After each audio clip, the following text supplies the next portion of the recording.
సకల ఆశీర్వాదములకు కారణభూతుడైన యేసుక్రీస్తు ప్రభుల వారి అతి పరిశుద్ధమైన ప్రశస్తమైన ఘనమైన గొప్ప నామమునకు మహిమ ఘనత ప్రభావములు యుగయుగములు కలుగునుగాక. గట్టిగా రెండు చేతులెత్తి గట్టిగా ఆమేన్ చెప్దామా? ఈ సువార్త స్వస్థత సభల రెండవ రాత్రి దేవుని సముఖానికి కూడి వచ్చిన మీ అందరికీ నిండు మనస్సుతో నా హృదయపూర్వకమైన ప్రేమ వందనాలు. అందరికీ వందనాలు. మీ అందరికీ నూతన సంవత్సర శుభాభి వందనాలు తెలియపరుస్తున్నాను. సంతోషంగా ఉన్నాము అన్న వాళ్ళందరూ కూడా మీ రెండు చేతులెత్తి గట్టిగా హల్లెలూయా అని చెప్పండి. వాతావరణం ప్రతికూలంగా ఉన్నప్పటికీ మీరంతా కూడా దేవుని సన్నిధిని దేవుని సముఖాన్ని ఎంతగానో ప్రేమించి ఆయన సన్నిధికి వచ్చి ఉన్నారు కనుక నిశ్చయముగా మీ ఆశను బట్టి మీ ఆసక్తిని బట్టి నా దేవుడు మిమ్మల్ని అందరినీ కూడా ఆశీర్వదించునుగాక. మీరందరూ ఆత్మలో వర్ధిల్లుదురుగాక, అన్ని విషయంలో సౌఖ్యముగా ఉందురుగాక, ఆయన ఆగమమునకు మీరందరూ కూడా సిద్ధపడుదురుగాక. గట్టిగా చప్పలు కొడదాం ఒకసారి.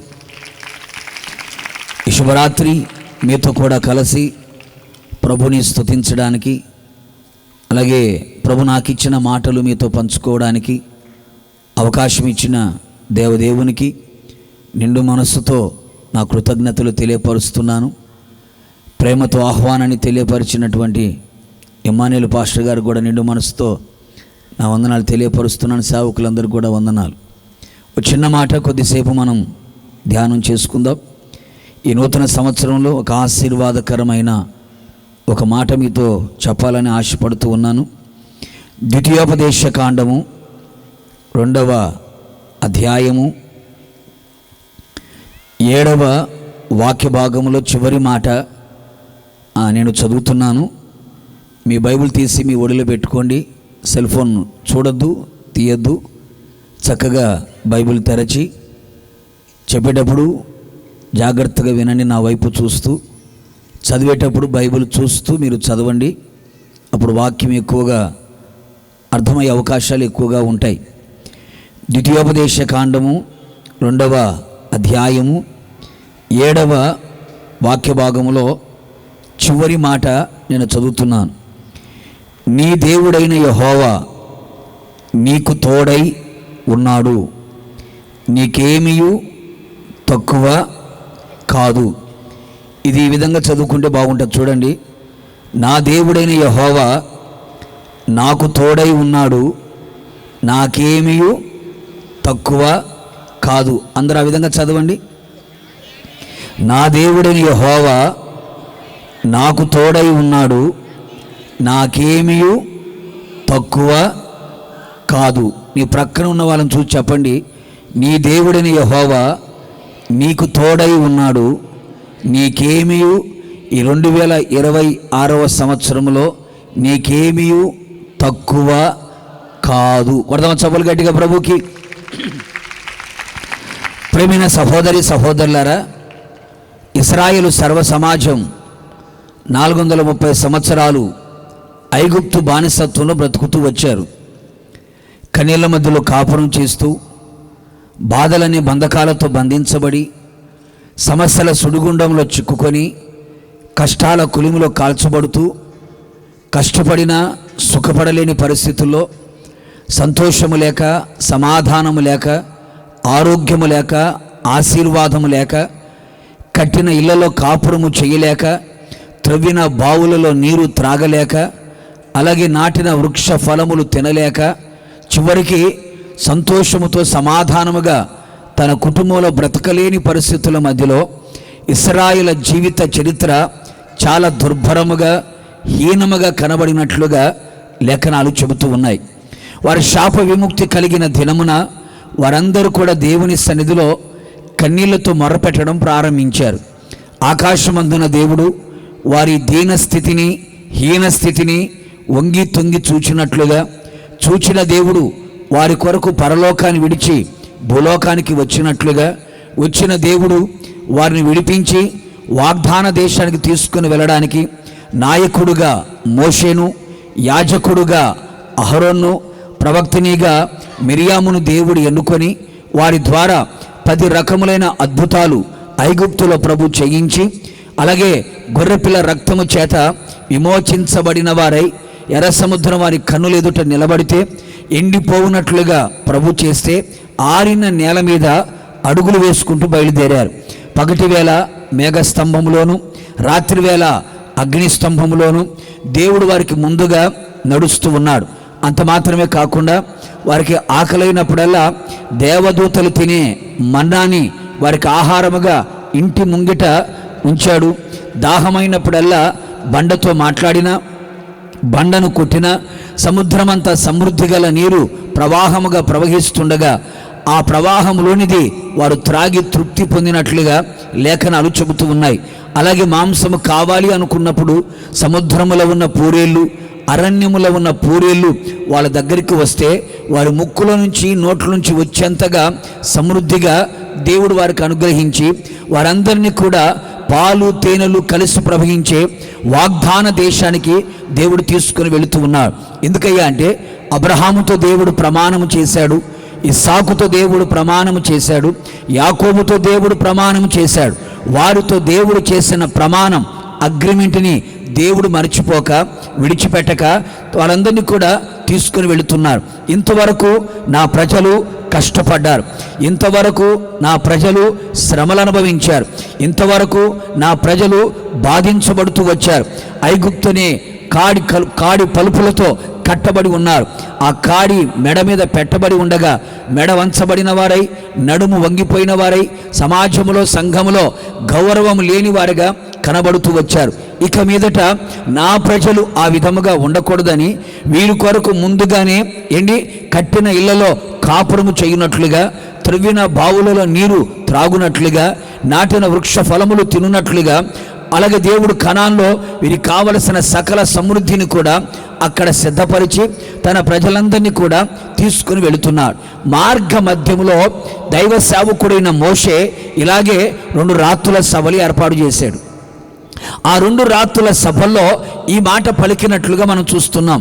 ద్వితీయోపదేశ కాండము అంటే అర్థం 2వసారి ఉపదేశించిన కాండం అని అర్థం. 2వసారి ఈ మాట చెబుతున్నాడు. ఇశ్రాయేలు సర్వ సమాజమంతా కూడా ఇలాగే కూర్చొని ఉండగా వాళ్ళందరి కన్నుల ఎదుట దైవ సేవకుడైన మోషే నిలబడి ఈ మాట చెబుతున్నాడు. అలనాడు భూసంబంధమైన ఇశ్రాయేలు ప్రజలతో దైవ సేవకుడైన మోషే చెప్పాడు. ఈనాడు ఆత్మ సంబంధమైనటువంటి ఇశ్రాయేలులైన మీ అందరితో క్రీస్తు ప్రతినిధిగా, క్రీస్తు రాయబారిగా, ఒక దైవ సేవకునిగా నన్ను నిలబెట్టి నా నోట ఈ మాట ఉంచి మీతో చెబుతున్నాడు. ఏమిటో తెలుసా? నీ దేవుడైన యెహోవా, నా దేవుడైన యెహోవా నీకు తోడై ఉన్నాడు గనుక ఇక మీదట నీ జీవితంలో, నీ కుటుంబంలో, నీ సంఘములో ఏది తక్కువ కాదు. నమ్మిన వాళ్ళందరూ గట్టిగా లేరు చెప్పండి. ఏమి నమ్మారు మీరు? నా యేసయ్య నాకు తోడై ఉన్నాడు గనక ఇక మీదట నాకు ఏది తక్కువ కాదు. ఒకవేళ 2025వ సంవత్సరం అంతా కూడా నీ జీవితం ఏది కొదువుగా ఉందో, ఏది కొరతగా ఉందో, ఏది తక్కువగా ఉందో, దేనిలో లేమిని అనుభవిస్తూ వచ్చావో, కొరతను అనుభవిస్తూ వచ్చావో నాకు తెలియదు. కానీ ఈ 2026వ సంవత్సరం నా యేసయ్య నిన్ను ప్రేమించాడు, నీ కుటుంబాన్ని ప్రేమించాడు, నీ సంఘాన్ని ప్రేమించాడు, నీ పరిచర్యని ప్రేమించాడు. ప్రేమించిన దేవుడు ఆయన దిగువచ్చి చెబుతున్న మాట, రాబోయే దినములలో, రాబోయే రోజులలో, రాబోయే ఆ దినములలో, కాలమందు నిశ్చయముగా నీకు, నీ కుటుంబానికి ఆత్మీయంగా, శారీరకంగా, ఆధ్యాత్మికంగా ఏది తక్కువ కాకుండా, ఏది కొరత లేకుండా సకలము సమృద్ధిగా, సర్వ సమృద్ధిగా, సముద్రమంత సమృద్ధిగా నా దేవుడు ధారాళముగా మీకు దయచేయునుగాక, మీకు అనుగ్రహించునుగాక.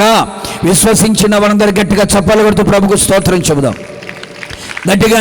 గట్టిగా పరిశుద్ధమైన బైబిల్ గ్రంథంలో మనం గమనించి చూడగలిగితే యేసుక్రీస్తు ప్రభుల వారు భూమి మీద సంచరించుచున్న రోజుల్లో ఆయన ఓ 12 మంది శిష్యులను ఏర్పాటు చేసుకొని వారికి అపోస్తులు అనే నామకరణం చేసి తనతో పాటు యేసయ్య వారిని సేవలో తిప్పుతూ ఉన్నాడు.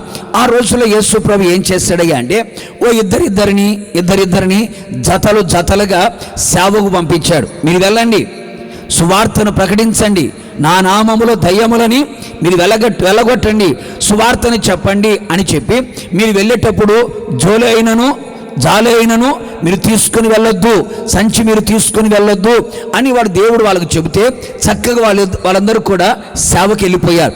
సేవకి వెళ్ళిపోయిన తర్వాత కొద్ది దినముల తర్వాత వాళ్ళందరూ వచ్చారు. వచ్చిన తర్వాత యేసు ప్రభు వాళ్ళని అడిగాడు, ఏమని? మీరు సేవకి వెళ్ళారు కదా, పరిచర్యకి మీరు వెళ్ళారు కదా, మీకేమైనా తక్కువ అయ్యిందా అని అడిగాడు. మీకేమైనా కుదువ కలిగిందా అని అడిగాడు. వెంటనే వాళ్ళందరూ చెబుతున్న మాట ఏమిటి తెలుసా?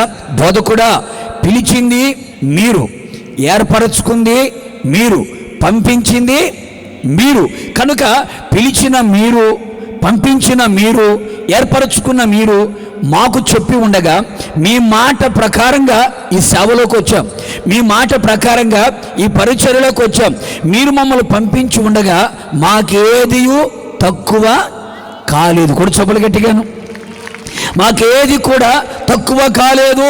వారి వెంట ఏది తీసుకొని వెళ్ళకపోయినా వారు వెళ్ళిన ప్రతి స్థలములో కూడా ఏది తక్కువ కాకుండా, ఏది కొరతగా లేకుండా సకలము సమృద్ధిగా ధారాళముగా కృపగల దేవుడు దయచేసి ఉన్నాడు. కీర్తనకాడిన దావీదు కూడా ఓ మాట అంటాడు, మనందరూ తెలిసిన కీర్తన 23వ కీర్తన ఏమంటాడు? యెహోవా, చెప్పలు గట్టిగా, నా కాపరన్నాడా, మన కాపరన్నాడా, మనందరి కాపరన్నాడా? దావీదుకున్న మంచి గుణం ఏమిటయ్యా అంటే దేవునితో తన సంబంధాన్ని వ్యక్తిగతంగానే మాట్లాడుకుంటాడు, అందరితో కలుపుకోడు.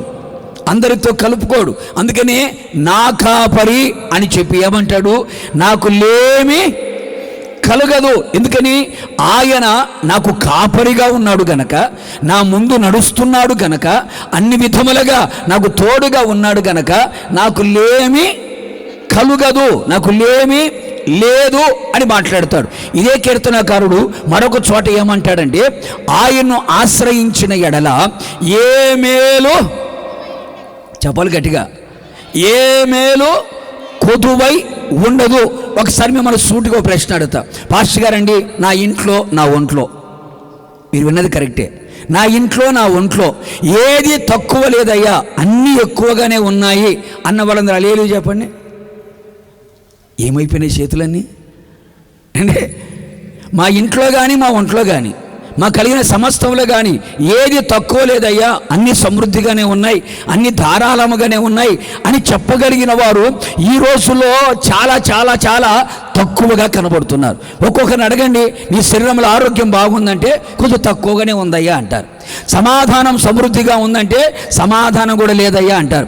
మనస్సులో నెమ్మది ఉందా అంటే మనసులో నెమ్మది కూడా లేదంటారు. చదువుకునే పిల్లల్ని అడిగామనుకో, ఇది జ్ఞానం ఏమన్నా ఉందంటే జ్ఞానం కూడా, చెప్పరు గట్టిగా, అన్ని తక్కువే. సరే, భక్తి రంగంలోకి వెళితే ప్రార్థనా జీవితం ఏమైనా ఉందంటే అది తక్కువే, విశ్వాస జీవితం ఏమైనా ఉందంటే అది తక్కువే, పరిశుద్ధమైన జీవితం ఏమైనా ఉందంటే అది తక్కువే, ఆత్మాభిషేకం ఏమైనా ఉందంటే అది తక్కువే, దేవుని వాక్యం చదవడం, వినడం, ధ్యానించడం, అనుసరించడం ఏదైనా ఉందంటే అది తక్కువే. అంటే ఇటు ఏ విషయంలో చూచినా కూడా నువ్వు ఒకవేళ భౌతికంగా కానీ, ఆధ్యాత్మికంగా కానీ, ఆర్థికంగా కానీ, లేకపోతే ఆత్మీయంగా కానీ ఏ కొరత, కొదువ, తక్కువ, లేమి అనే మాట ఇంతవరకు వినబడింది. 2025వ సంవత్సరం వరకు ఒక లెక్క, ఈ 2026వ సంవత్సరంలో నా దేవుడు నీకు తోడుగా ఉండబోతున్నాడు.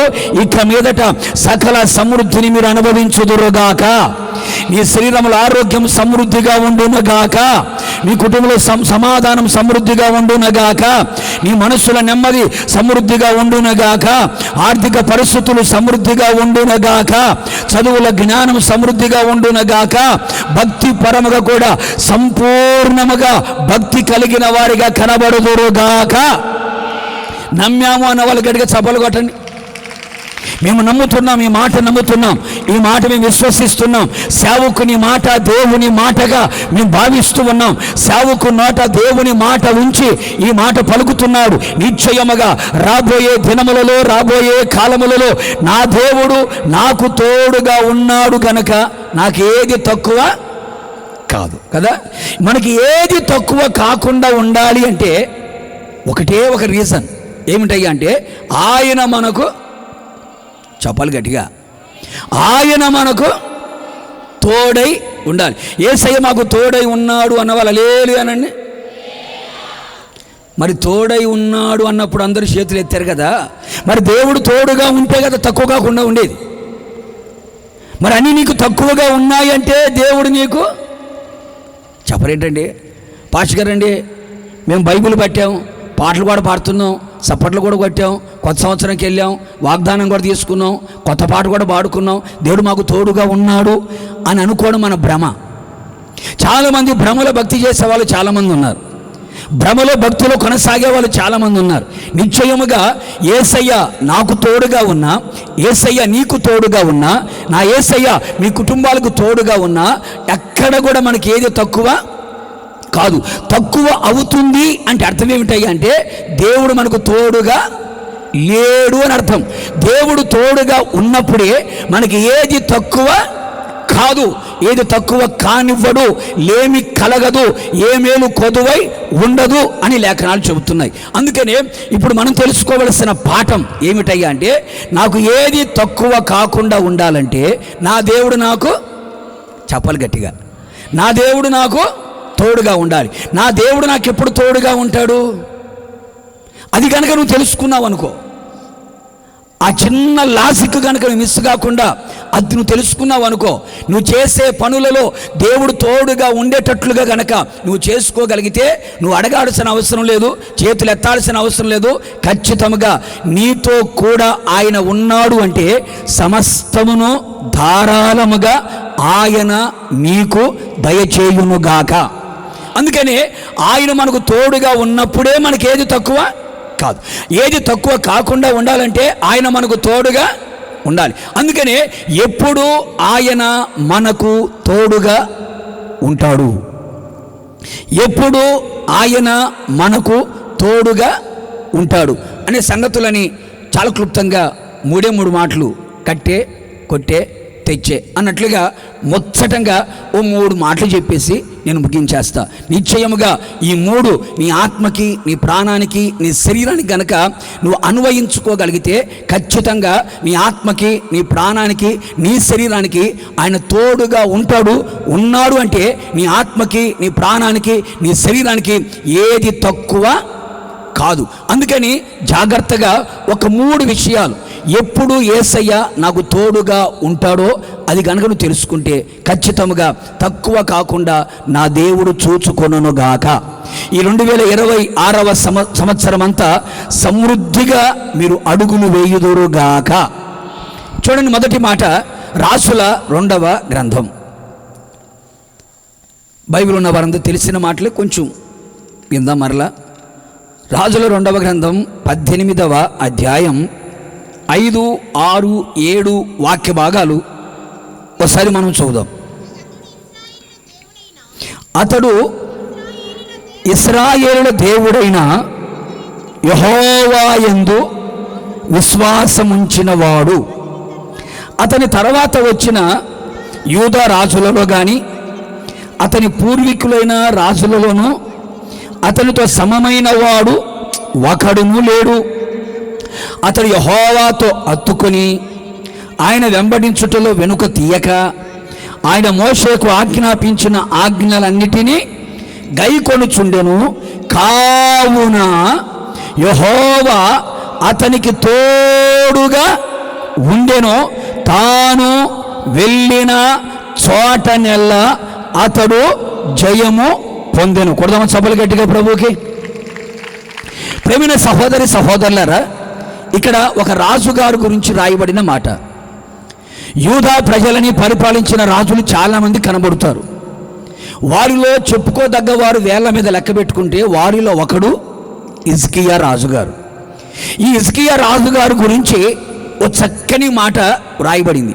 ఏమిటా మాట అంటే, యెహోవా అతనికి, చెప్పాలి గట్టిగా, యెహోవా అతనికి తోడై ఉండెను గనుక తాను వెళ్ళిన చోటనెల్లా అతను జయము పొందెను అని రాయబడింది. తాను వెళ్ళిన చోటనెల్లా జయాన్ని పొందుకున్నాడు, ఆశీర్వాదాన్ని పొందుకున్నాడు, దీవెననే పొందుకున్నాడు. ఎక్కడ కొరత కానీ, కొదువ కానీ, తక్కువ కానీ లేమనే మాట తన ఇంట కానీ తన వంట కానీ కనబడనివ్వకుండా కాపాడబడుతూ వచ్చాడు. వెళ్ళిన ప్రతి స్థలములో కూడా జయాన్ని పొందగలిగాడు. ఒకవేళ 2025వ సంవత్సరం అంతా కూడా నువ్వు ఏ పని ప్రారంభించినా కలిసి రాలేదేమో, అనుకున్నవి అందుకోలేకపోయావేమో, ప్రార్థించినవి పొందుకోలేకపోయావేమో, నీ పనులన్నీ విఫలంగా మార్చబడ్డాయేమో, చేతుల దాకా వచ్చి చేజారిపోయిందేమో, నోటి దగ్గరకు వచ్చి అందుకోలేక పడిపోయిందేమో. నీ జీవితంలో 2025వ సంవత్సరం వరకు ఇలాంటి పరిస్థితులు ఎదురు చూస్తూ వచ్చావు. అయితే ఈ 2026వ సంవత్సరంలో నీవు వెళ్ళిన చోటనెల్లా కూడా నా దేవుడు కనుక నీకు తోడుగా ఉంటే, అది ఉద్యోగమే కానివ్వండి, వ్యాపారమే కానివ్వండి, పొలములు వేసే విత్తనాలే కానివ్వండి, చదువుతున్న చదువులే కానివ్వండి, వెళుచున్న పరిచర్య కానివ్వండి, దేవుడు మనకు తోడుగా ఉంటే వెళ్ళిన ప్రతి స్థలములో కూడా ఆయన మనకేమిస్తాడట, జయాన్ని కలుగు చేస్తారు. అందుకే హిజ్కియాను గురించి మరొక చోట రాయబడిన మాట ఏమిటయ్యా అంటే, తాను పూనుకొనిన సర్వ ప్రయత్నముల యందు అతడు ఏమయ్యాడంట, వృద్ధి పొందుచు వచ్చాను అని రాయబడింది. అతడు ఏదైతే పూనుకున్నాడో, ఏ పనైతే ప్రారంభించాడో, తను ఆరంభించినటువంటి ప్రతి పనిలో కూడా, తను ఆరంభించిన ప్రతి దానిలో కూడా వృద్ధి పొందుతూ రాగలిగాడు. దీని అంతటికి కారణం ఏంటి?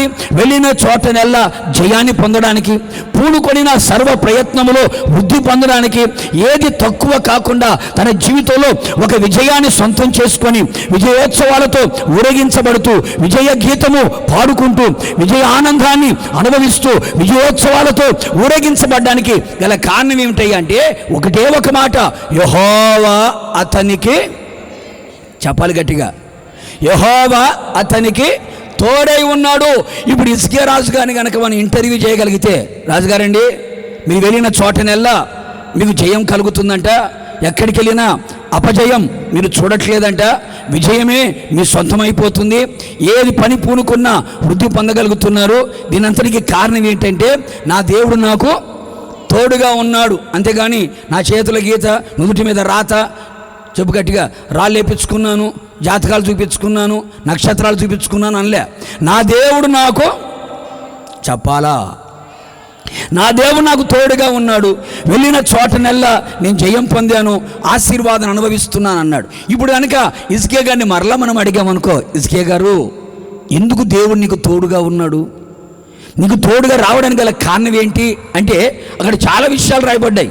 అతడు యెహోవాతో అత్తుకున్నాడని, వెంబడించుటలో వెనుక తీయలేదని, ఆజ్ఞలన్నింటిని కూడా అనుసరించి నడిచాడని రాయబడ్డాయి. కానీ చెప్పాలనుకున్న మాట ఏమిటయ్యా అంటే, పై మాటలో ఒక మాట రాస్తుంది. ఏమిటయ్యా అంటే, అతడు యెహోవా యందు, కొంచెం గట్టిగా చెప్పండి అమ్మా, ఎవరి మీద?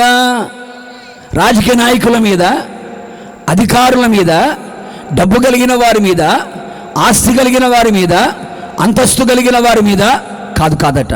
అతడు యెహోవా యందు విశ్వాసముంచినవాడు. అతని గురించి రాయబడిన చక్కని మాట ఏమిటయ్యా అంటే, అతని పూర్వీకులైన రాజులలో అతని లాంటి విశ్వాసము కలిగిన వాడు ఒకడు కూడా లేడట. చివరికి దావీదు కూడా ఇతని ఎదుట విశ్వాసం ఎదుట నిలబడలేకపోయాడు.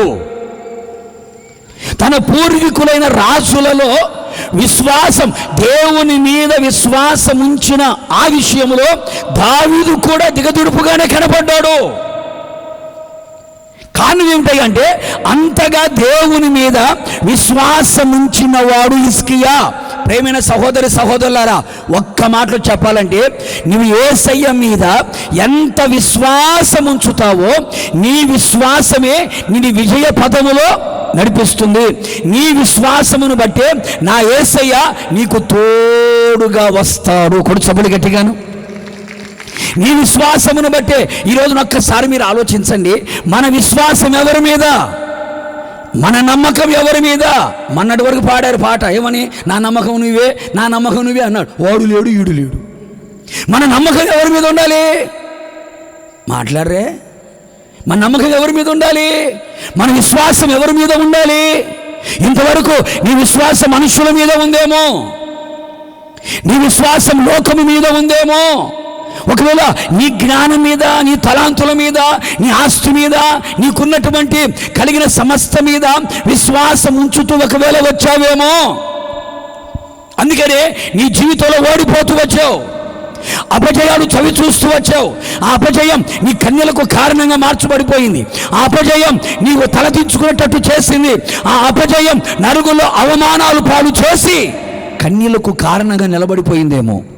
అందుకనే ఈ 2026 సంవత్సరంలో నువ్వు చేయవలసిన ఒక ప్రగాఢమైన గట్టి నమ్మకం ఏమిటంటే, ఇక మీదట నేను నా యేసయ్య మీదనే విశ్వాసము ఉంచుతాను. కూర్చోబలి గట్టిగాను. ఎవరి మీద నా నమ్మకము లేదు, నా చూపు యేసయ్య మీదే, నా ఆలోచన యేసయ్య మీదే. నేను యేసయ్య మీద ఆధారపడుతాను, యేసయ్య మీద ఆనుకుంటాను. నా చేతులు ఆయన వైపు చాపుతాను, నా కన్నులు ఆయన తట్టు ఎత్తుతాను, నా హృదయం ఆయన తట్టు ఎత్తుతాను. ఆయన అడుగుల్లో నా అడుగులు వేసుకుంటూ వెళతాను. ఇక మీదట విశ్వాసానికి కర్త, దాన్ని కొనసాగించువాడైన యేసు వైపు చూచుచు నా ఎదుట ఉంచబడినటువంటి ఈ 2026 సంవత్సరం అంతా కూడా యేసయ్య వైపు చూస్తూ నేను పరిగెత్తుతాను అని గనక నీవు తీర్మానము చేయగలిగితే, నీ విశ్వాసమును బట్టి నా యేసయ్య నీకు తోడుగా ఉంటాడు. ఆ తోడుగా ఉన్న దేవుడు వెళ్ళిన చోటనెల్లా నీకు జయాన్ని కలుగ చేస్తాడు. నువ్వు పూనుకున్న సర్వ ప్రయత్నములో నీకు వృద్ధిని కలుగ చేసి ఒక దీవెనకరమైన అనుభవాలు నీవు కన్నులతో చూచున్నట్లుగా, చెవులతో వినున్నట్లుగా, నీ నోరు స్తుతించున్నట్లుగా నా దేవుడు ఘనకార్యాలు చేయునుగాక, ఘనకార్యాలు చేయునుగాక. అందుకని యేసయ్య మీద మన విశ్వాసం ఉండాలి, యేసయ్య మీద మన విశ్వాసము కలిగి ఉండాలి. మన విశ్వాసాన్ని చెడగొట్టడానికి, మన విశ్వాసాన్ని పాడు చేయడానికి ఎన్నో మానవత శక్తులు వస్తాయి, లోకపు శక్తులు కలుగుతాయి. కానీ ఎలాంటి పరిస్థితులు వచ్చినా మన విశ్వాసములు చెదరిపోకుండా, విశ్వాసములు తొలగిపోకుండా, విశ్వాసములు తొట్టిల్లిపోకుండా, అల్ప విశ్వాసులుగా మార్చబడకుండా, అవిశ్వాసులుగా మార్చబడకుండా, విశ్వాసములో బలహీనులు కాకుండా మన విశ్వాసాన్ని వృద్ధి చేసుకుంటూ అమూల్యమైన, పరిశుద్ధమైన, అతి పరిశుద్ధమైన, అతి శ్రేష్టమైనటువంటి విశ్వాసములో గనక మనము నిలిచి ఉండగలిగితే, నీ విశ్వాసం చెక్కు చెదరకుండా గనక ఉన్నంత కాలం నీ విశ్వాసం బట్టి నా యేసయ్య నీకు తోడుగా వస్తాడు. కూడా చప్పులు గట్టిగా, తోడుగా వస్తాడు. ఆయన తోడుగా వచ్చాడంటే మనకి ఏది తక్కువ? చెప్పాలి గట్టిగా. అందుకని ఇంతవరకు దేవుడు మనకు తోడుగా రాకపోవడానికి గల కారణం, ఆయన యందు మనకేమి లేదు, విశ్వాసం లేదు. బైబిలే చేతబట్టావు, పాటే పాడుతున్నావు, కానీ ఆయన మీద ఏం లేదు, మనకి నమ్మకం లేదు. అవుతుందో అవ్వదో, జరిగిద్దో జరగదో, ఏమవుతుందో ఏమో అని సందేహంతో వెళ్ళిపోతున్నావేమో. ఇక మీదట నీ విశ్వాసం సంపూర్ణముగా యేసయ్య మీద కనుక నువ్వు ఉంచగలిగితే, పరిశుద్ధ బైబిల్ గ్రంథంలో మీరు గమనించి చూడండి, యేసయ్య కూడా మనలో ఏం చూస్తాడు? ఆయన బాగానే చెప్తున్నారు. ఏం చూస్తాడు ఆయన?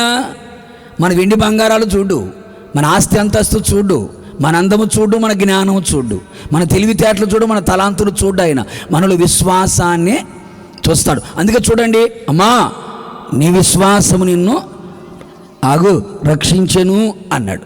కుమారి నీ విశ్వాసము నిన్ను స్వస్థపరచెను అన్నాడు. అమ్మా నీ విశ్వాసము గొప్పది, నువ్వు కోరినట్టే నీకు అవునుగాక. అలాగే ఇశ్రాయేలు కూడా ఇంత విశ్వాసాన్ని నేను చూడలేదే. అంటే యేసయ్య వీళ్ళందరిలో ఏం చూశాడు? వారి విశ్వాసాన్ని బట్టే రక్షణ, వారి విశ్వాసాన్ని బట్టే స్వస్థత, వారి విశ్వాసాన్ని బట్టే సమాధానం, వారి విశ్వాసాన్ని బట్టే కోరిక సిద్ధింప చేయబడ్డం, వారి విశ్వాసాన్ని బట్టే ప్రతి ఘనకార్యాలు జరుగుతూ వచ్చాయి. అందుకని యేసయ్య మనలో కూడా ఏమి చూడాలి అనుకుంటున్నాడు అంటే, ఆయన మీద ఎంత విశ్వాసం ఉంచుతున్నావో అని ఆయన చూస్తున్నాడు.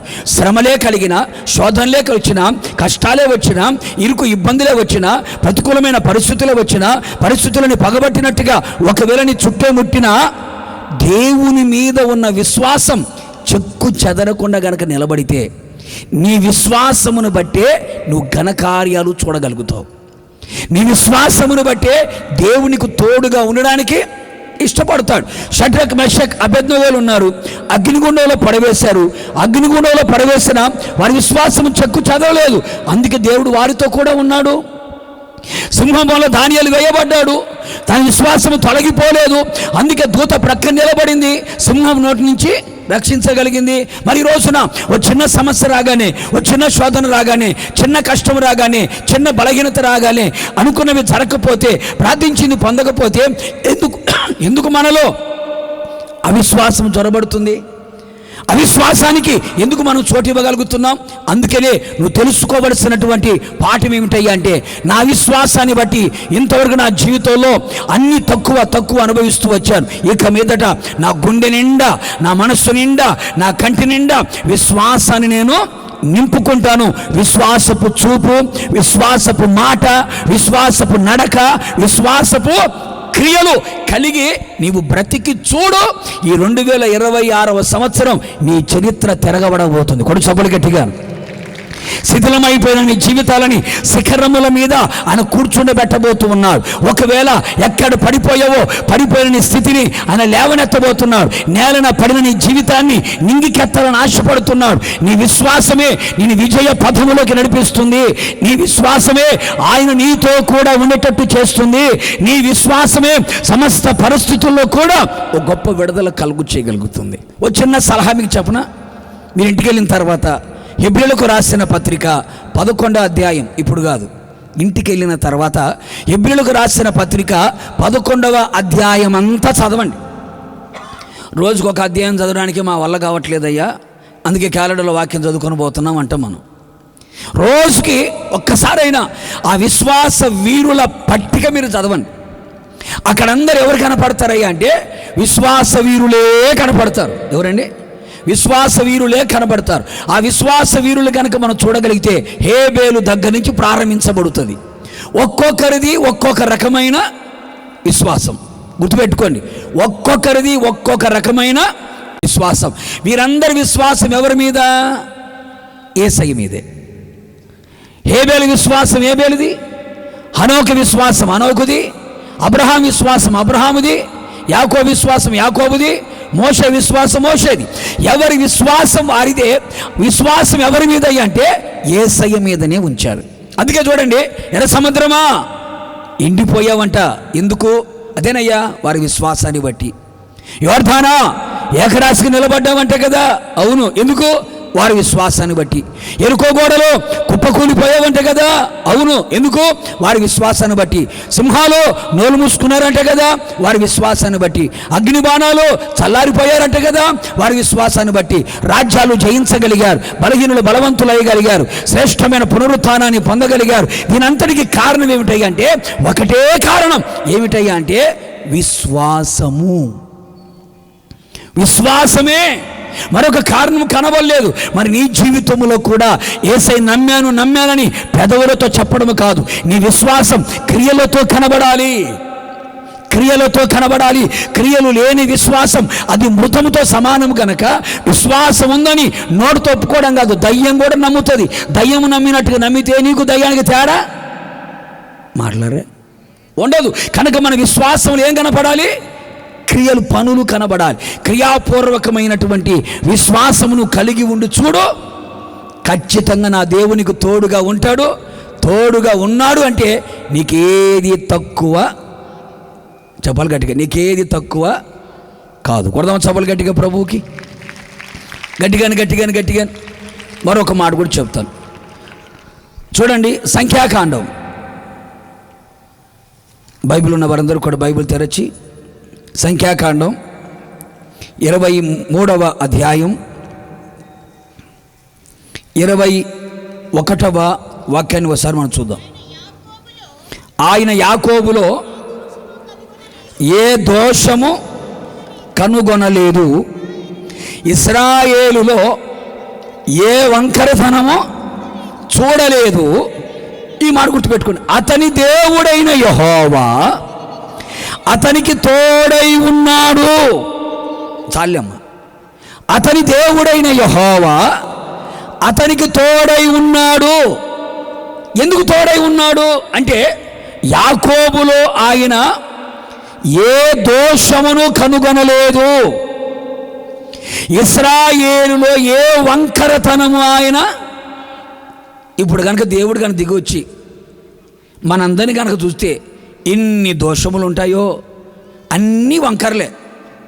చెప్పరు, అన్నీ వంకరలే. చూపు వంకరే, మాట వంకరే, నడక వంకరే, ఆలోచన మాట్లాడండి, ఏది మన దగ్గర తిన్నకు కనపడదు. ఇంకా దోషములు అంటావా టన్నులు టన్నుల్లో ఉంటాయి కదా. యాకోబుని దేవుడు తీక్షణంగా చూశాడంట. మనుషులైతే పై రూపాన్ని చూస్తారు, వాళ్ళ భక్తిని బట్టి, వాళ్ళ తెల్లబట్టలను బట్టి, వాళ్ళ బైబుల్ని బట్టి, స్తుతి స్తోత్రాన్ని బట్టి, కొట్టే సప్పట్లను బట్టి, అబ్బో ఇలాంటి నీతిమంతుని ఇంకొకరు లేడు, పరిశుద్ధిని ఇంకొకరు లేడు, యేసు ప్రభు తర్వాత నెక్స్ట్ ఈయనే, మరియమ్మ తర్వాత ఈమె అన్నట్టుగా మనం కనపడతాం. యేసు ప్రభు ఎవరు? పై రూపాన్ని చూసేవాడు కాదు కదా, అంతరంగాన్ని చూడగలిగిన దేవుడు కదా, అంతరంగంలో ఏముందో తీక్షణంగా పరీక్షించగలిగిన దేవుడు కదా. యాకోబును తీక్షణంగా దేవుడు చూశాడట. చూస్తే యాకోబులో దేవుడు ఏ దోషమో కనుగొనలేదు. ఇశ్రాయేలులో ఏ వంకరతనమో చూడలేదంట. ఆయన కన్నులకి కనబడలేదు, ఎంత వెతికినా కనబడలేదు. ఒక్క మాటలో చెప్పాలంటే, దోషమన్నా వంకరతనమన్నా ఒక్క మాటలో చెప్పాలంటే, యాకోబులో ఏ పాపము కనబడలేదట.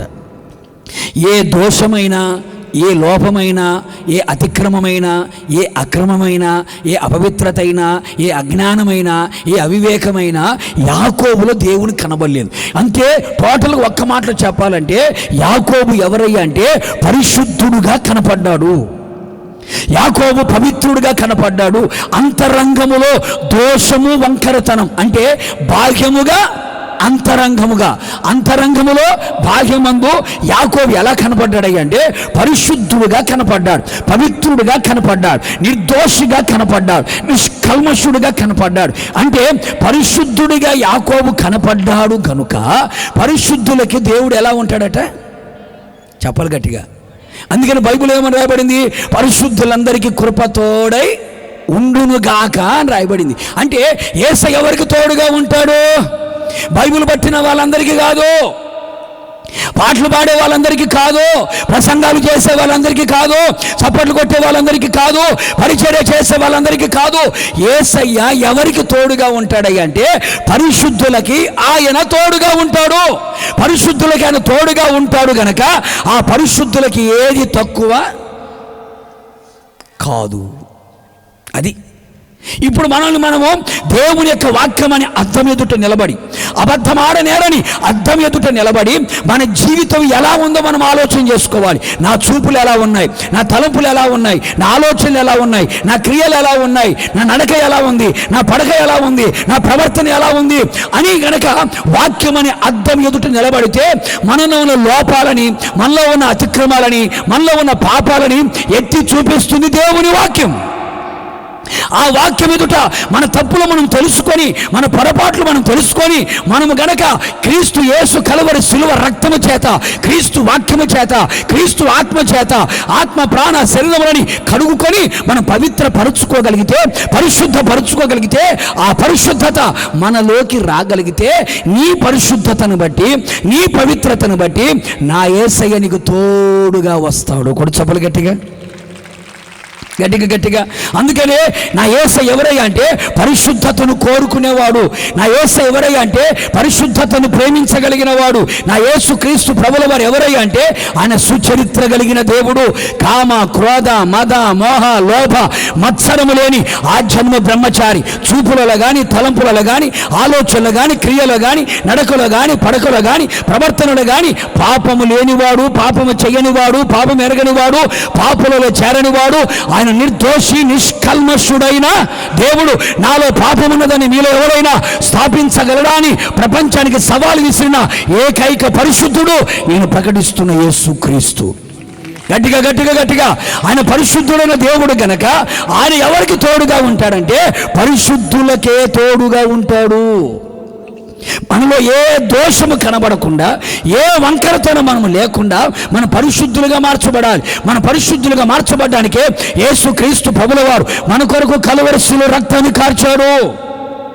3 మేకులతో కట్టబడి 5 గాయాలు కలిగి ఆకాశానికి భూమికి మధ్యలో వేలాడి చివరి రక్త బొట్టు వరకు మన కొరకు రక్తాన్ని చిందించి ఉన్నాడు. ఎందుకంటే యేసు రక్తం ప్రతి పాపములను కడిగి వారిని పవిత్రులుగా చేస్తుంది గనక, దేవుని యొక్క వాక్యమైన ఉదక స్నానము చేత మనం పరిశుద్ధపరచబడాలి గనక, క్రీస్తు ఆత్మ చేత కడగబడి పవిత్రపరచబడి నీతిమంతులుగా మనం మార్చబడుతాం గనక, ఈ త్రికరణ శుద్ధి నీ ఆత్మ ప్రాణ శరీరములో నీకు కలిగినప్పుడు, నువ్వు పరిశుద్ధుడిగా మారినప్పుడు పరిశుద్ధులకు యేసయ్య తోడుగా ఉంటాడు. అట్టి వారికి ఏది తక్కువ కాదు. కొడుచబలు గట్టిగా. ఏది తక్కువ కాదు. మనం చేసేవన్నీ పనికిమాలిన పనులే.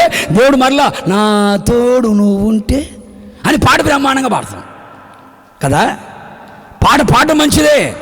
ఆ పాట మన జీవితంలో అనుభవించాలంటే మనం పరిశుద్ధులుగా కనబడాలి, పవిత్రులుగా మనం కనబడాలి. ఇప్పుడు ఒక్కసారి నువ్వు ఆలోచించుకో. నీ వ్యక్తిగత జీవితం ఆలోచన చేసుకో. మనిషి జీవితంలో బాహ్య జీవితం ఒకటి ఉంటుంది, రహస్య జీవితం ఒకటి ఉంటుంది కదండి. బాహ్య జీవితం జనాలకు కనబడవచ్చు, రహస్య జీవితం జనాలకు కనబడకపోవచ్చు. కానీ బాహ్య జీవితాన్ని, రహస్య జీవితాన్ని మన యేసయ్య కన్నుల ఎదుట అది కనబునుగై ఉండదు. కనుక యేసుక్రీస్తు ఎదుట నేనైనా నువ్వైనా మనమందరము యేసుక్రీస్తు ఎదుట పరిశుద్ధులుగా మనం కనబడగలిగితే అట్టి వారికి దేవుడు తోడుగా ఉంటాడు. వెళ్ళిన చోటనెల్లా జయము కలుగుతుంది. ఏది తక్కువ కాదు. కొడదామా సభలు గట్టిగా ప్రభుకి. ఓ చిన్న ఉదాహరణ మీకు చెప్తా. ఓ చిన్న ఉదాహరణ. మోషే నాయకత్వం ముగించబడింది, యెహోషువ నాయకత్వం ఆరంభించబడింది. యోర్దాను ఏకరాశికి నిలబడింది. ఎరుకో గోడలు కుప్పకూలిపోయాయి. ఆ తర్వాత జైత్ర యాత్ర మామూలుగా లేదు వాళ్ళది. విజయోత్సవాలతో ఊరేగించబడుతున్నారు, విజయానందంతో కేకలేస్తున్నారు, బ్రహ్మాండంగా సాగింది. ఆ తర్వాత కొంత దూరం వెళుతున్నప్పుడు కనాను దగ్గరగా ఉంది, వాగ్దాన దేశం సమీపించింది. ఆ సమీపించిన సమయంలో ఓ చిన్న పట్టణం ఒకటి ఉంది. దాని పేరు హాయ్. చెప్పు, మెసేజ్ పెడతా కదా. హాయ్, దాని పేరే హాయ్. చాలా చిన్న పట్టణం, చాలా చిన్న పట్టణం. కొంతమంది బడాయి బ్యాచ్ వాళ్ళు వచ్చారు. ఏ బ్యాచ్ అండి? ప్రతి ఇళ్లలో, ప్రతి సంఘంలో ఈ బడాయి బ్యాచ్ ఒకటి ఉంటుంది. ఓ బడాయి బ్యాచ్ వచ్చింది. యెహోషువ గారు, హాయ్ అని చాలా చిన్న పట్టణం అండి. ఈ చిన్న పట్టణానికి జయించడానికి సర్వ సమాజం పోవాల్సిన అవసరం లేదు. 3000 మంది. ఎంతమంది? ఒక 3000 మంది. అట్టా పోయి ఇట్టా వచ్చేస్తాం. అట్టా పోయి ఇట్లా వచ్చేస్తాం. ఇంకా ఇంతమంది చిన్న పట్టణాన్ని జయించడానికి ఇంతమంది ఎందుకు? 3000 మంది చాలు అని బడాయి బ్యాచ్ మాట్లాడింది. అప్పుడు యెహోషువ ఏమనాలా? దేవుని దగ్గర ప్రార్థన చేసి కనుక్కుందాము అని అనదా? ఎంత ఆఫ్టాల్, ఎంత హాయే కదా, 2 అక్షరాలే కదా, ఆగి మన వాళ్ళు వెళ్ళి జయిస్తారులే అని నిశ్చింతగా కూర్చున్నాడు యెహోషువ కూడా. 3000 మంది బడాయి బ్యాచ్ వెళ్ళారు. ఎంత స్పీడ్గా వెళ్ళారో అంత స్పీడ్గా వెనకొచ్చారు. ఎట్లాగా? కాలు చేతులు నరికివేయబడి రక్తపాతంతో నింపబడి అప్పటికే 36 మంది చచ్చారు. 36 మంది ప్రాణాన్ని గుప్పిట్లో పెట్టుకొని ఏది అట్టా పోతాము ఇట్టా వస్తామని వాళ్ళు వచ్చేసారు. వచ్చేసి లోపల యెహోషువకి ఒక్కసారిగా కన్నులు నివ్వెరపోయి చూస్తున్నాడు. ఏమైంది? అయ్యా, చిన్న పట్టణం అనుకున్నామయ్యా, అమ్మది మామూలు కాదయ్యా, తరిమి కందిరీగల్లాగా తరుపుతున్నారయ్యా, వేట కొడవలతో వెంటాడి చంపేస్తున్నారయ్యా, అమ్మో వాళ్ళని మనం జయించలేమని చెప్పేసి లోపల యెహోషువ తలదించుకునే పరిస్థితి అయిపోయింది. వెంటనే యెహోషువ ఏం చేశాడు తెలుసా? మామూలుడు కాదు. తిన్నగా వెళ్ళిపోయి నేల మీదకి వెళ్ళిపోయాడు, బట్టలు చింపేశాడు. 6 ప్యాక్ చూపిద్దాం అనుకున్నాడేమో. బట్టలు చింపేసేసాడు. నేల మీద పడ్డాడు. నేలంతా దుమ్మంతా నెత్తి మీద పోసుకొని అబ్బో ఇంకా వాగ్దానాలు చెబుతున్నాడు. ప్రభువా, నాతో ఏమని చెప్పావు ప్రభువా? నీ బ్రతుకు దినములనిట ఏ మనుషుడిని ఎదుట అన్నావు కదా, మోషేకు తోడే ఉండినట్లు. చెప్పమ్మా, నీకు తోడే ఉంటానని చెప్పావు కదా, భయపడకు, దిగులు పడకు, నిబ్బరంగా ఉండు, నేను విడువను, ఎన్నడూ ఎడబాయను అన్నావే.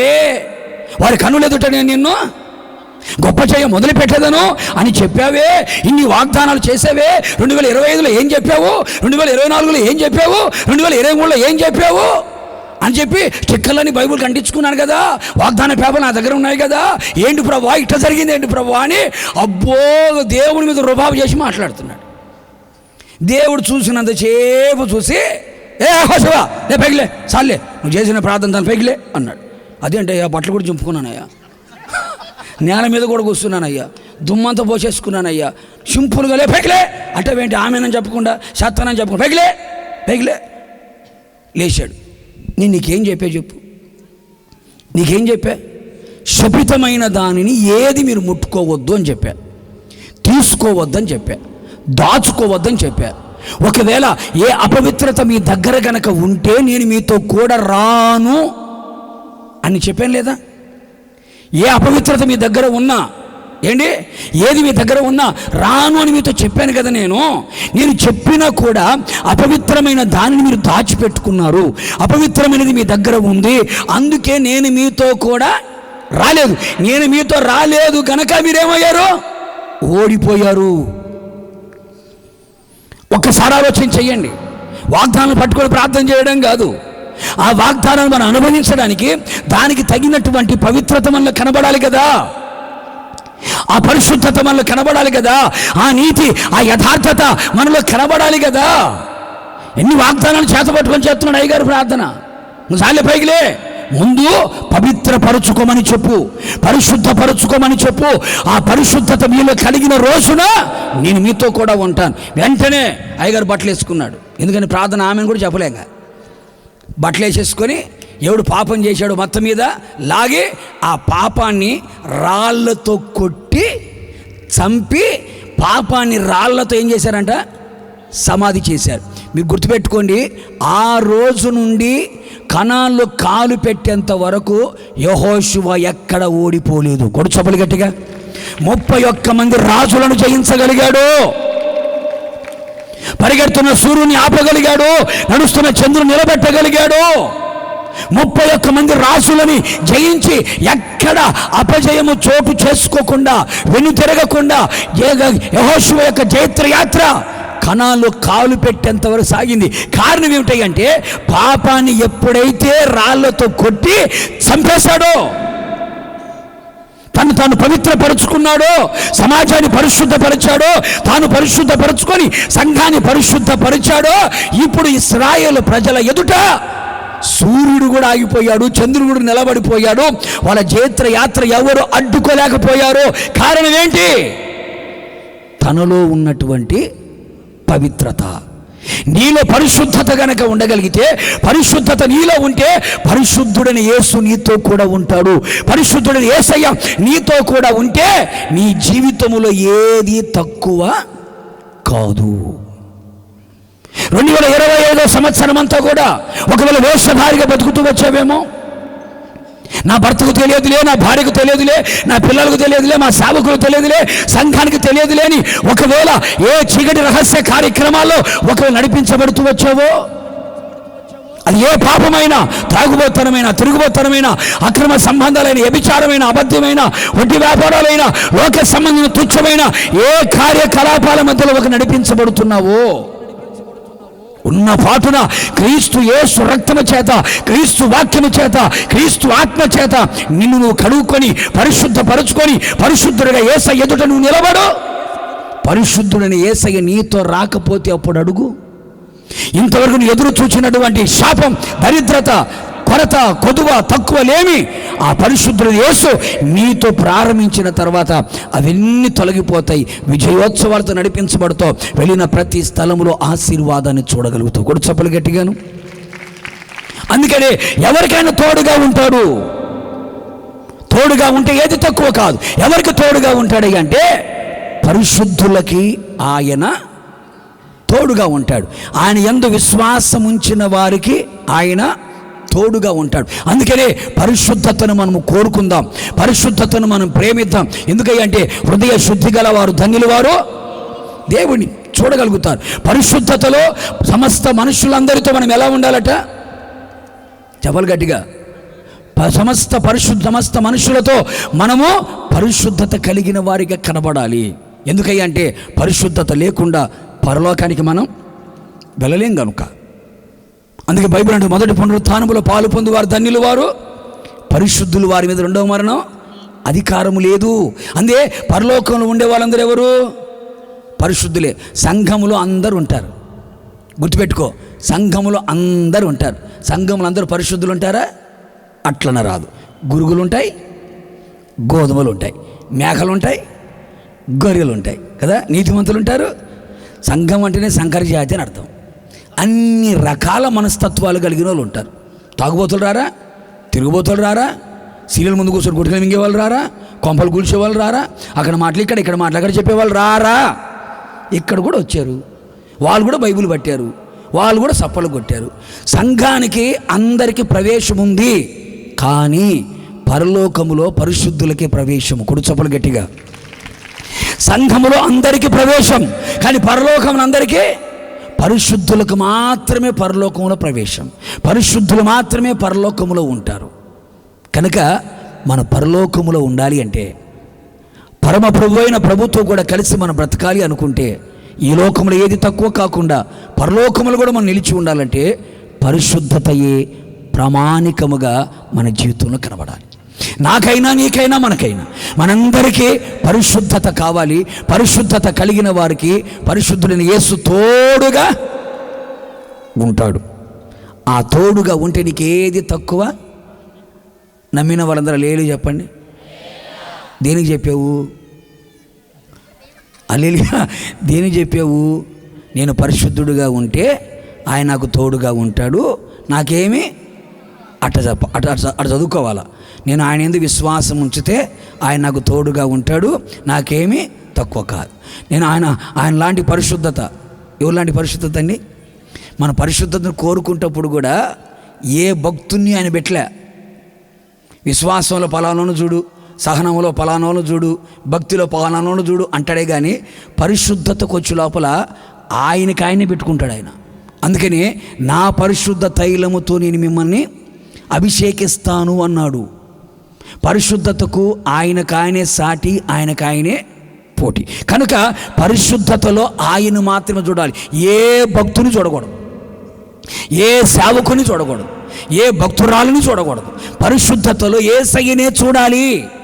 ఎందుకంటే ఆయన లాంటి పరిశుద్ధత ఏ ఒక్కరిలో కనబడదు గనుక. అందుకని పరిశుద్ధత విషయంలో ఆయన్నే ముందు పెట్టుకుంటాడు. విశ్వాస విషయంలో అబ్రహామును ముందు పెడతాడు, నమ్మకం విషయంలో మోషను ముందు పెడతాడు, సహనం విషయంలో యోబును ముందు పెడతాడు, దేవుని చిత్తం విషయంలో దావీదును ముందు పెడతాడు, శ్రమపడే విషయంలో పౌలును ముందు పెడతాడు, పరిశుద్ధత విషయంలో ఆయన నిలబడతాడు.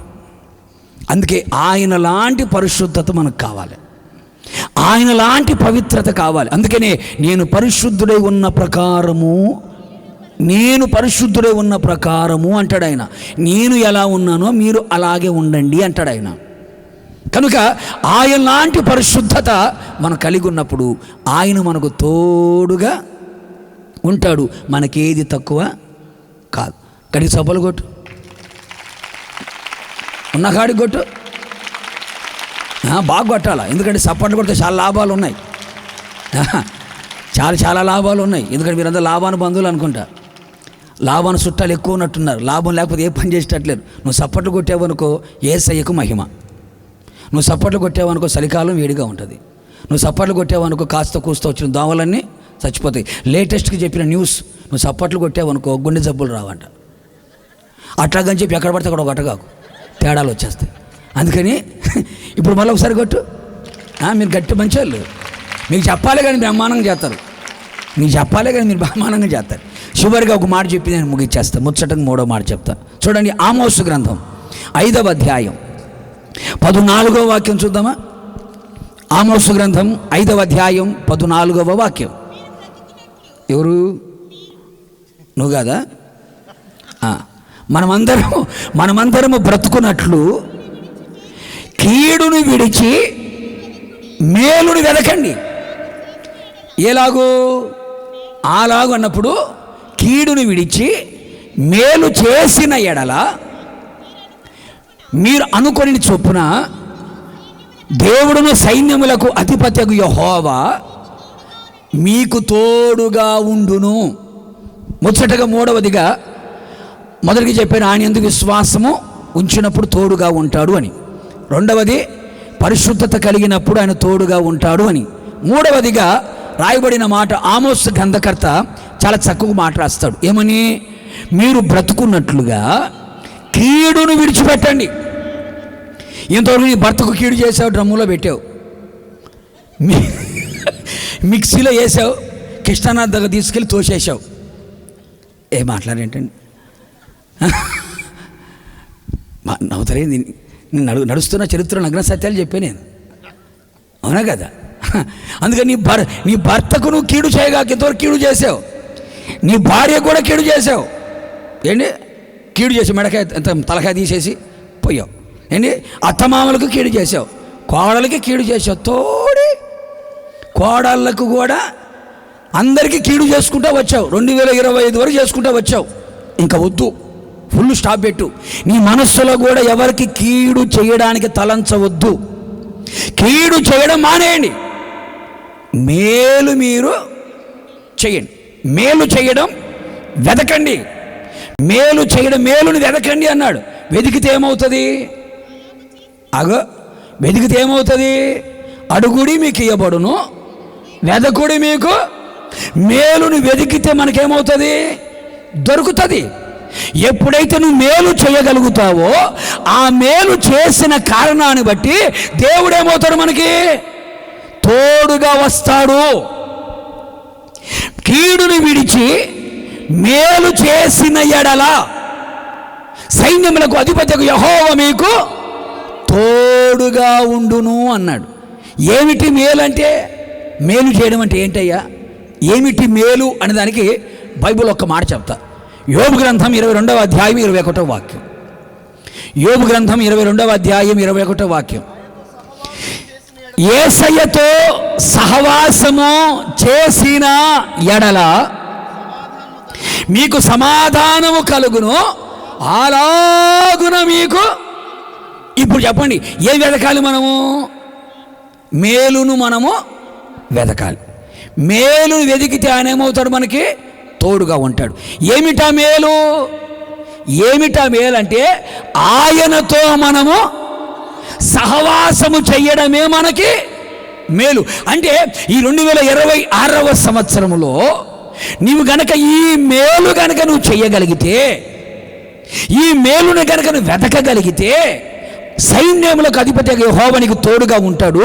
ఆయన తోడుగా ఉంటే నీకేది తక్కువ కాదు. అంటే ఇప్పుడు మనమందరం ఏ మేలు వెతకాలి అంటే ఆయనతో సహవాసము చేయుట అనే మేలును మనం వెతకాలి. ఎవరితో సహవాసం అమ్మా? కొంచెం గట్టి చెప్పండి అమ్మ. ఇంతవరకు నువ్వు ఎవరితో చేసావో నాకు తెలియదు. తాగుబోతులతో చేసావా? తిరుగుబోతులతో చేసావా? తిండిబోతులతో చేసావా? సోమరిపోతులతో, అనిపోతులే చేసావా? భక్తిహీనులతో సహవాసం చేసావా? అన్యజనులతో సహవాసం చేసావా? లోకస్తులతో సహవాసం చేసావా? దేవునికి శత్రువులుగా ఉన్నవారితో సహవాసం చేస్తూ వచ్చావా? బుద్ధిహీనులతో సహవాసం చేస్తూ వచ్చావో నాకు తెలియదు. నీ సహవాసాన్ని బట్టే నీ జీవితంలో నష్టాన్ని చూస్తూ వచ్చావు. చేయకూడని సహవాసాలు చేసి, చేయకూడని వారితో సహవాసము చేసి, చేయకూడని స్నేహాలు చేసి నీ జీవితాన్ని పాడు చేసుకున్నావు. దేవుడు నీకు తోడుగా లేకుండా చేసుకున్నావు.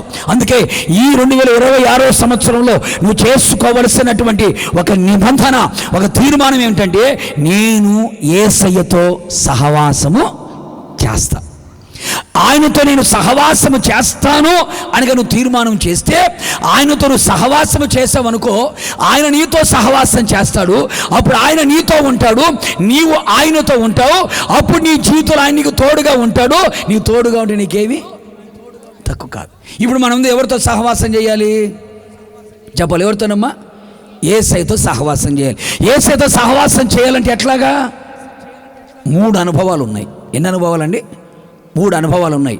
ఒకటి ప్రార్థనా జీవితం, రెండవది వాక్యపు అనుభవం, మూడవది పరిశుద్ధాత్మ అనుభవం. ఈ 3 అనుభవాలు ఉండాలి. ఒకటి ప్రార్థన అనుభవం ఉండాలి, రెండవది వాక్యపు అనుభవం ఉండాలి, మూడవది చెప్పాలి గట్టిగా పరిశుద్ధాత్మ అనుభవం ఉండాలి, నాలుగవది కూడా కలుపుకుంటే అపోస్తుల సహవాసము కూడా ఉండాలి. ఈ 4 అనుభవాలు కనబడాలి. సేవకుడికైన నాకు, విశ్వాసిగా ఉన్న నీకు, వాక్యం చెప్పే నాకు, వాక్యం వినే నీకు, మనందరికి ఉండవలసిన సహవాసాలు ఇవి. అందుకే దేవుడితో ఒక వ్యక్తి ఎలా సహవాసం చేయగలుగుతాడు? ప్రార్థన అనుభవం. ఏముండాలమ్మా? కొంచెం గట్టి చెప్పండి అమ్మా, చెప్పండి అమ్మా. పాటలు పాడమంటే గంటలు పాడతాం, పరిచర్య చేయమంటే రాత్రింబగలు చేసేస్తాం, కానుకలు ఏమైనా గుప్పిలిప్పి ఆస్తులమ్మని ఇచ్చేస్తాం. ప్రార్థన చేయమంటే మాత్రం చెప్పాలి. అప్పటికప్పుడు ఆవులింపులు వచ్చేస్తాయి, కప్పదిరిచుడు దేశతన్నోరు. ఇంకా కప్పలే లోపలికి దోమలు, ఈగలు, బల్లులు వెళ్ళి సంతానం చేసి గుడ్లు పెట్టి సంతానం తీసుకొచ్చి నీ మంచి నోరు మొయ్యదు. కప్ప ప్రార్థన చూడండి మీరు, మా వ్యవహారాలు చేసేటప్పుడు నిద్ర రాదు చూడు, ఫోన్లో మాట్లాడేటప్పుడు ఆవులింపులు రావు చూడు. ప్రార్థన అనగానే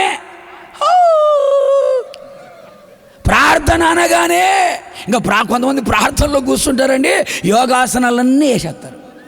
మనం యోగాకు పోవాల్సిన అవసరంలే. ప్రార్థన అంటే చూడండి, కాలు చాపుకోవడం, కాలు ముడుచుకోవడం, మన మామూలుగా భోజనాన్ని కూర్చోవడం, మన మోకాల మీద ఉండడం, మన బోర్ల పడిపోవడం, ఆసనాలన్నీ చేసేస్తారు. ప్రార్థన అనగానే ప్రార్థనను కొంతమంది ముళ్ళ మీద కూర్చున్నట్టే కదా. కానీ దేవునితో సహవాసము చెయ్యడం అనేది ప్రార్థన అనుభవం. ప్రార్థన అంటే ఏంటో తెలుసండి? మనము దేవునితో మాట్లాడడం. మనము దేవునితో మాట్లాడాలి అంటే మనం ఎంతసేపు ప్రార్థనలో కూర్చుంటామో అంతగా దేవునితో మనం మాట్లాడగలుగుతాము. ప్రార్థనకి BTH అవసరం లేదు, MTH అవసరం లే, థియాలజీ అవసరం లే, సైకాలజీ అవసరం లే, ట్రైనింగ్లు కూడా అవసరం లే, ప్రాసలు అవసరం లే, కవిత్వాలు అవసరం లే, మాటలు అవసరం లే.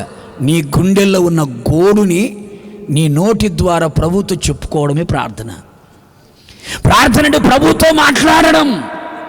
ఫోన్లు తీసుకున్నారంటే కొంతమంది చెమట్లు పట్టిపోవాలా, టవర్ ఆగిపోవాలా, ఛార్జింగ్ అయిపోవాలా, బ్యాటరీ వేడెక్కిపోయి చెవు పగిలిపోవాలా.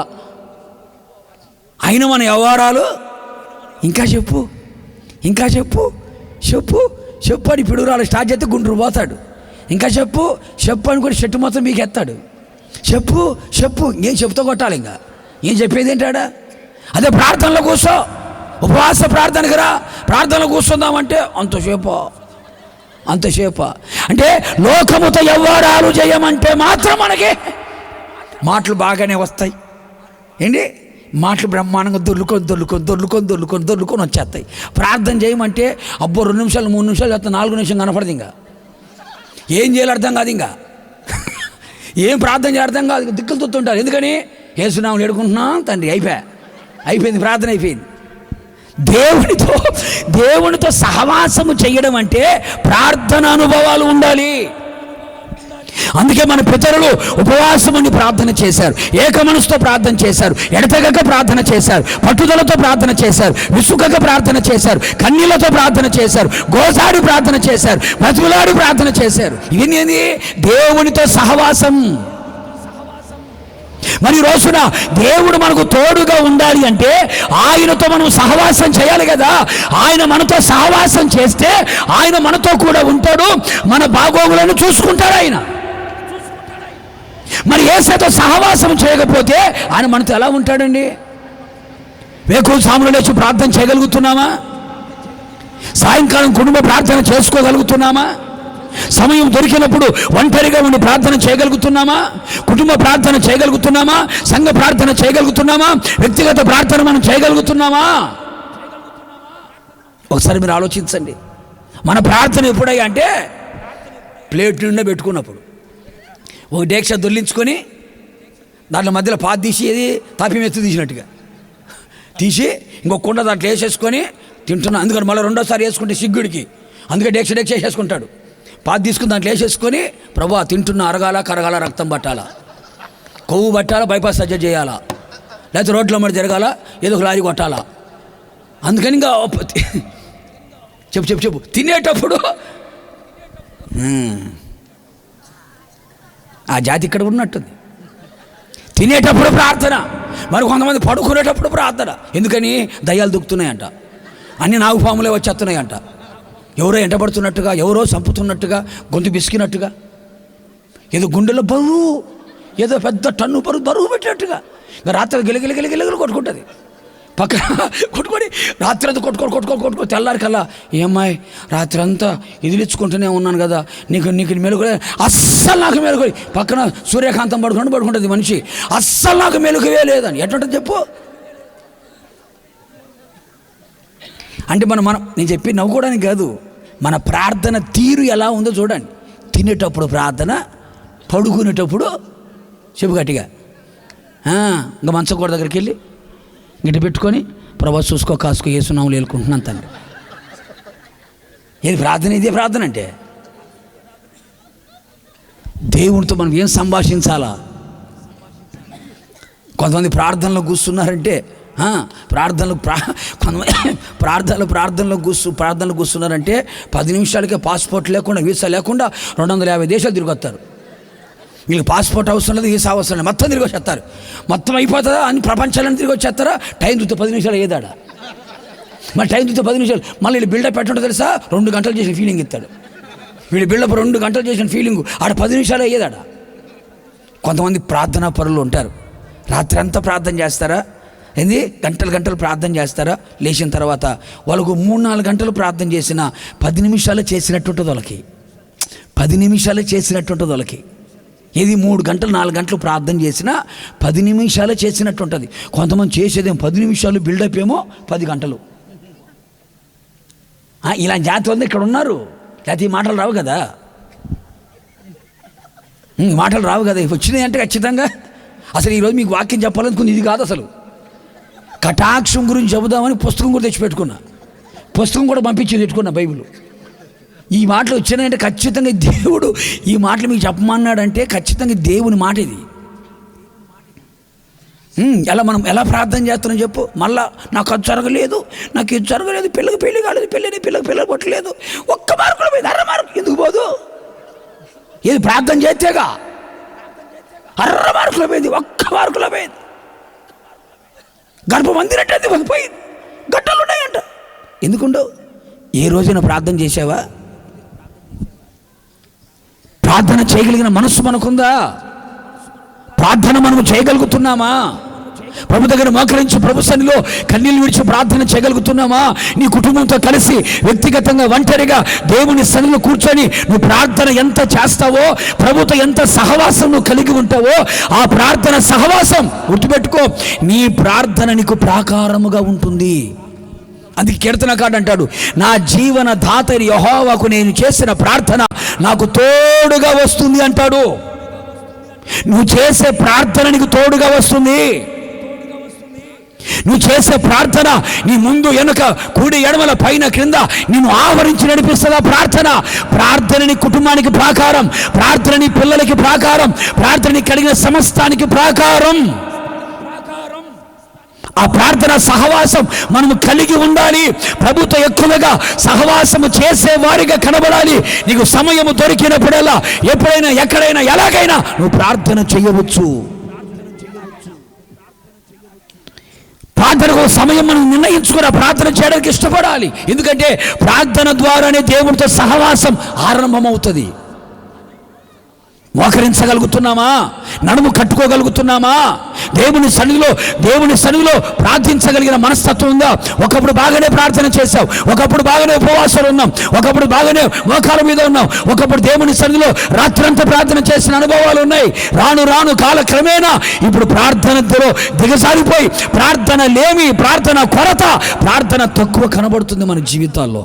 ఎప్పుడైతే ప్రార్థన దూరం వెళ్ళిపోతుందో, ప్రార్థన లేని జీవితాలు సాతానికి గుహలుగా మార్చబడిపోతాయి. ప్రార్థన సమస్తములో మన కాపుదలగా నిలిచి ఉంటుంది. ప్రార్థన అంటే దేవునితో మాట్లాడే ఒక అనుభవం, దేవునితో ముచ్చటించే ఒక అనుభవం. అది ప్రార్థన ద్వారానే సాధ్యమవుతుంది.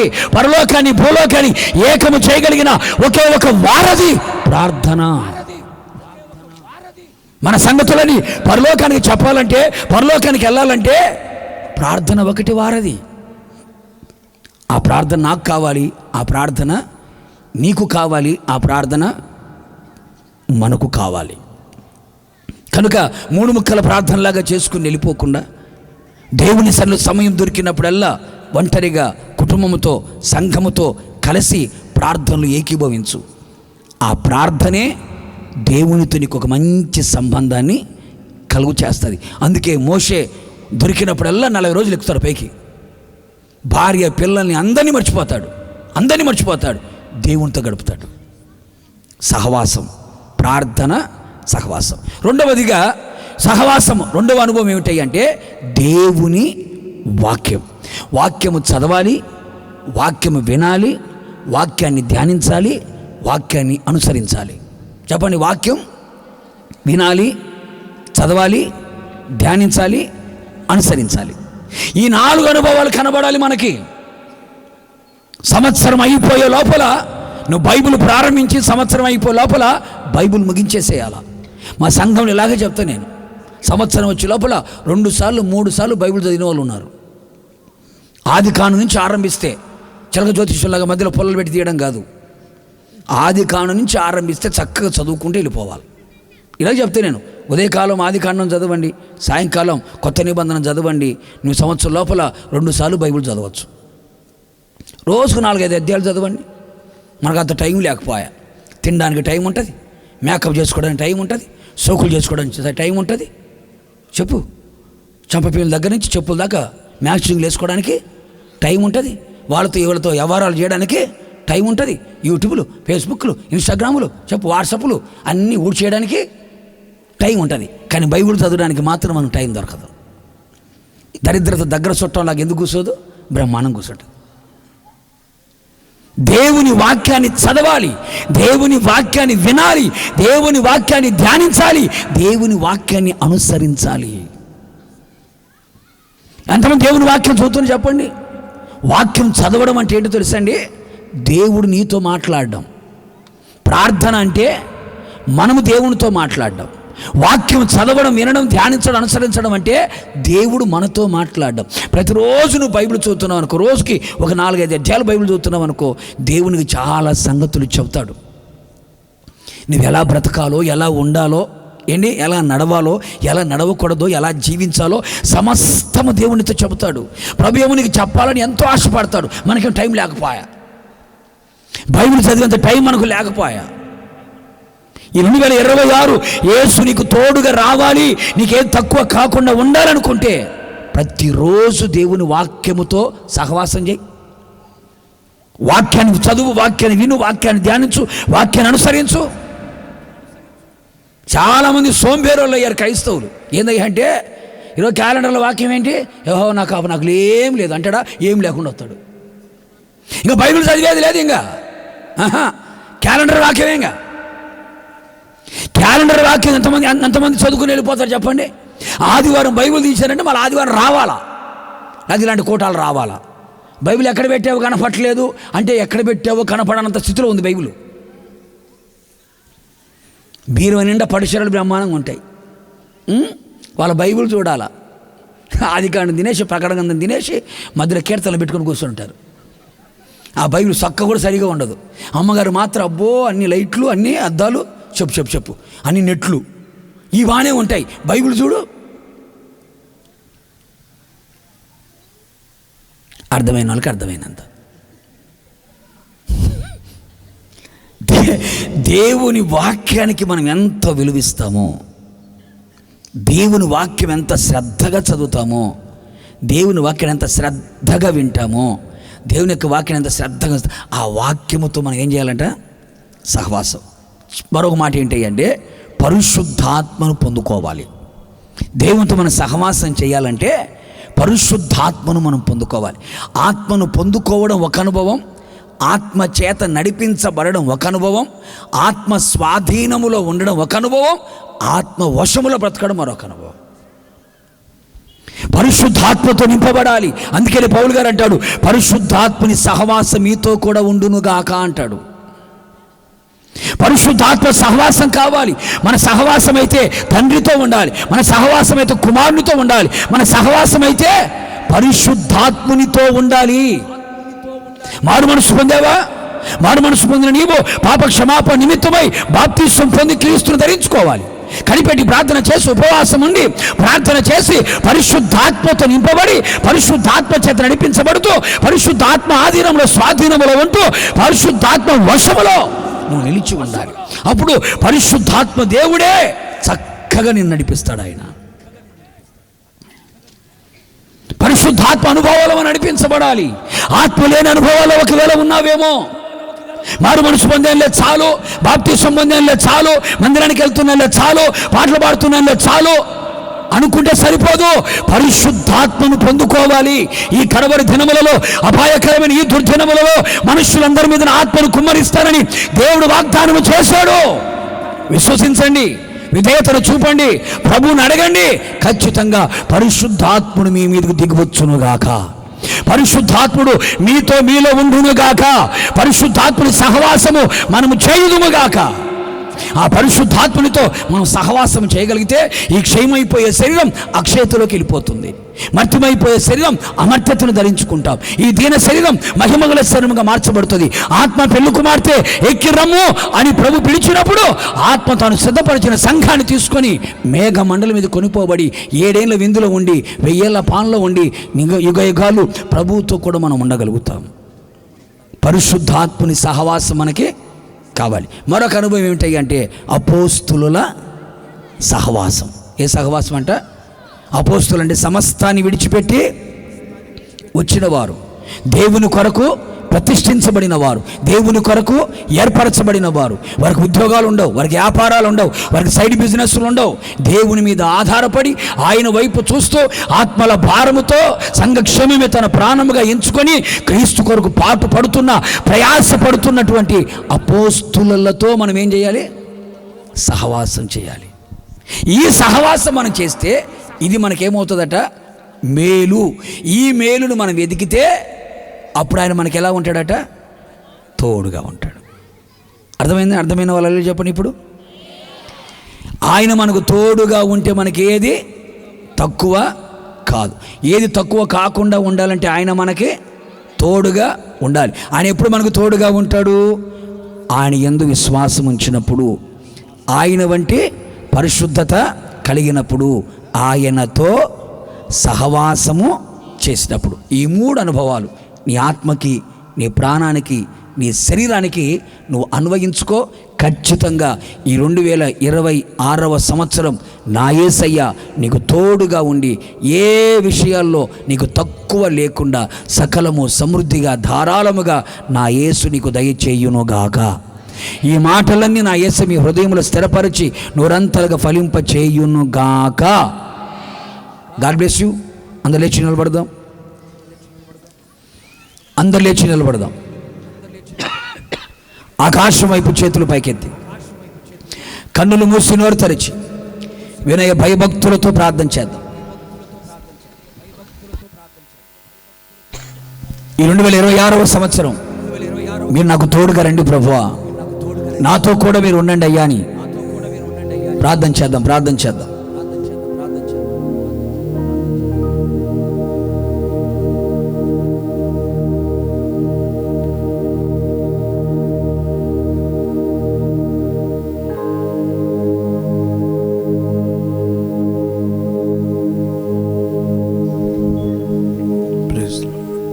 అందరు లేచి నిలబడి 2 చేతులు ఆకాశం వైపెత్తి నిండు మనసుతో సర్వాధికారి సర్వశక్తి కలిగిన దేవుడు సదాకాలం మనతో నిలిచి ఉండి మనకి ఏది తక్కువ కాకుండా సమృద్ధినిచ్చి పోషించేటువంటి సర్వాధికారి అయిన యేసయ్య ఈ సభల చివరి రాత్రి మనతో మాట్లాడుతూ వచ్చాడు. నేను నీకు తోడై ఉంటాను, ఏది తక్కువ చేయను అని సెలవిచ్చిన దేవుడు ఇదిగో నీతో ఉండాలని కోరుకుంటున్నాడు. ప్రియ సహోదరి సహోదరుడా, విశ్వాసవీరుడవై దేవునితో నీవు నడిచినట్లయితే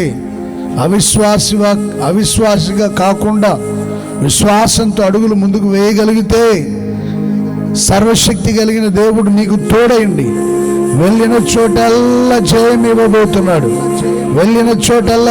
ఇవ్వబోతున్నాడు. విశ్వాసవీరుడుగా జీవించాలి, దేవునితో నీవు నడిచినట్లయితే, విశ్వాసంతో అడుగులు ముందుకు వేయగలిగితే, సర్వశక్తి గల దేవుడు నీకు తోడయుండి నిన్ను పోషించి సంరక్షించి ఏది తక్కువ చేయకుండా అద్భుతంగా నిన్ను నడిపించబోతున్నాడు. ఆశ్చర్యకరంగా నిన్ను నడిపించబోతున్నాడు. ఈ సంవత్సరం రాబోయే కాలం ఏది తక్కువ చేయకుండా సమృద్ధినివ్వబోతున్నాడు. ప్రధాన కాపరిగా ఉండి ఆయనకు సమృద్ధినివ్వబోతున్నాడు. ఏది తక్కువ చేసే దేవుడు కాదు, అన్నిటినీ సమృద్ధిగానే అనుగ్రహించే దేవుడు మనం ఆరాధిస్తున్న యేసుక్రీస్తు. నువ్వు పరిశుద్ధత కలిగి జీవించినట్లయితే ఆయన నీకు తోడై ఉండబోతున్నాడు. అపవిత్రతని విడిచిపెట్టాలి, క్రీస్తుకు కలిగినటువంటి పరిశుద్ధత కలిగి జీవించాలి. నేను పరిశుద్ధుడనై ఉన్నాను కనుక మీరును పరిశుద్ధులై ఉండుడి. పరిశుద్ధత కలిగి జీవించే ప్రతి ఒక్కరికి యేసయ్య తోడై ఉండబోతున్నాడు. ప్రియ సహోదరులారా, దేవుడు మీకు తోడుగా ఉండకపోవడానికి గల కారణం ఏంటి? నీలో ఉన్న అపవిత్రత, నీలో ఉన్న పాపం, నీలో ఉన్న దోషం, నీలో ఉన్న వంకరతనము దానికి కారణం.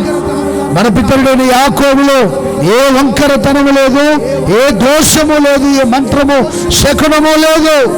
పరిశుద్ధత కలిగి నీతిమంతుడై యథార్థత కలిగి దేవుని సన్నిధిలో జీవించినటువంటి యాకోబునకు తోడైన దేవుడు ఈ రాత్రి నీకు తోడై ఉండబోతున్నాడు. ఇశ్రాయేలులో ఉన్నటువంటి దోషం, ఇశ్రాయేలులో ఉన్నటువంటి పాపం, ఇశ్రాయేలులో ఉన్నటువంటి అపవిత్రతను బట్టి అపజయాల పాలైపోతూ వచ్చారు. ప్రియ సహోదరులారా, నువ్వు పరిశుద్ధత కలిగి జీవిస్తే సర్వశక్తి గల దేవుడు నీకు తోడై ఉండి విజయ పదమును నడిపించబోతున్నాడు. సర్వశక్తి కలిగిన దేవుడు నీకు తోడై ఉండి అద్భుతంగా నిన్ను నడిపించబోతున్నాడు. వెళ్ళిన చోటలో జయమివ్వబోతున్నాడు. వెళ్ళిన చోట నీకు నెమ్మదినివ్వబోతున్నాడు, క్షేమమివ్వబోతున్నాడు, సమాధానమివ్వబోతున్నాడు. పరిశుద్ధత కలిగి జీవించు. ఇదిగో పరిశుద్ధుడైన దేవుడు మన మధ్యలో సంచరిస్తున్నాడు. ఒక్కొక్కరిని ఆయన కల్వారి రక్తము చేత ముద్రించబోతున్నాడు, ఆత్మ చేత ముద్రించబోతున్నాడు. అపవిత్రత తోలిపోవను గాక, పాపం క్రియలు లేపరచబడను గాక. ఇదిగో యేసు రక్తం ఒక్కొక్కరి మీద ప్రోక్షించబడుతుంది. ఆయన రక్తం నీ మీద ప్రోక్షించబడుతుంది. నీళ్ళ పాపాన్ని తొలగించబోతున్నాడు, అపవిత్రతను తొలగించబోతున్నాడు, దోషములు తొలగించబోతున్నాడు. ఒక్కరిద్దరు తోలిపోవనగాక. మన కోసం కార్చిన రక్తం, యేసయ్య మన కోసం తన పవిత్రమైన రక్తాన్ని, పరిశుద్ధమైన రక్తాన్ని, నిర్దోషమైన రక్తాన్ని కార్చిన దేవుడు. ఇదిగో పరలోకండి పోయబడిన పరిశుద్ధ తైలం నీ మీద కుమ్మరించబడుతున్న సమయం. ఇదిగో ప్రియ సహోదరుడా, ఆయన పరిశుద్ధ తైలాన్ని నీ మీద కుమ్మరించబోతున్నాడు. ఈ నూతన సంవత్సర ఆరంభంలోనే పరిశుద్ధమైన దేవుడు నీ ప్రక్కన నిలిచి ఉన్నాడు. ఆయన చేతికి నువ్వు అప్పగించలేవు. యేసయ్యా, నన్ను పరిశుద్ధపరచు, నాలోని పాపాన్ని తొలగించు, నాలోని దోషాన్ని తొలగించు, నాలోని అతిక్రమాలు తొలగించు అని అడగండి. యేసయ్య నిన్ను పరిశుద్ధపరచి నీకు తోడైంది ఏది తక్కువ చేయకుండా నిన్ను కంటికి రెప్పలా కాపాడి పోషించి సంరక్షించబోతున్నాడు. ఇశ్రాయేలులో ఉన్న పాపం తొలగిపోయిన తర్వాత అద్భుతమైన జయాన్ని ఇచ్చిన దేవుడు, ఏది తక్కువ కాకుండా పోషించి సంరక్షించిన దేవుడు. యెహోషువకు తోడైనట్టుగా నీకు తోడైండుగాక. యెహోషువకు తోడైన దేవుడు నీకు తోడై ఉండబోతున్నాడు. నీ ద్వారా అద్భుతాలు జరిగించబోతున్నాడు, ఆశ్చర్య కార్యాలు జరిగించబోతున్నాడు. ఆకాశంలో భూమి మీద నీకోసం అద్భుతాలు చేయబోతున్నాడు. పరమ కణానికి చేర్చబడేంత వరకు ఆయన నీకు తోడుగానే ఉంటాడు. ఆయన చేయి విడవడు, నాశనము చేయడు. ప్రియ సహోదరులారా, పరిశుద్ధత కలిగి జీవించండి. సదాకాలం తోడైన దేవుడు నీకు తోడైంది రాబోయే కాలం అంతా నిన్ను నడిపించబోతున్నాడు. కీడును విడిచి మేలు చేసినట్లయితే ఆయన నీకు తోడై ఉండబోతున్నాడు. నీవు అలాగూ చేసినట్లయితే ఏం చేయాలో తెలుసండి? కీడును విడిచిపెట్టండి, మేలు కలిగి జీవించండి, మేలైన దాన్ని చేపట్టండి. కుటుంబంలో వారు కీడు చేస్తున్నావా? స్నేహితులకు కీడు చేస్తున్నావా? బంధువులకు కీడు చేస్తున్నావా? దైవ సేవకులకు కీడు చేస్తున్నావా? సంఘానికి కీడు చేసే వ్యక్తిగా ఉన్నావా? కట్టుకున్న భర్తకి భార్యకి కీడు చేస్తున్నావా? కన్న పిల్లలకు కీడు చేస్తున్నావా? కన్న తల్లిదండ్రులు కీడు చేసే కుమారులుగా కుమార్తెలుగా జీవిస్తున్నారా? ఒక్కసారి మీ జీవితాన్ని పరిశీలించుకోండి. కీడును విడిచిపెట్టు, మేలును వెదకి వెంటాడు. ఏది మేలు? ఆయనతో సహవాసం చేయడం మేలు. ఎవరితో సహవాసం చేస్తున్నావు? నీ సహవాసం ఎవరితో? తాగుమోతులతోనా, తిరుగుమోతులతోనా, వ్యభిచారులతోనా, దొంగలతోనా, నరహంతకులతోనా, సజీవుడైన యేసయ్యతోనా? ఒక్కసారి నీ జీవితాన్ని పరిశీలించుకో.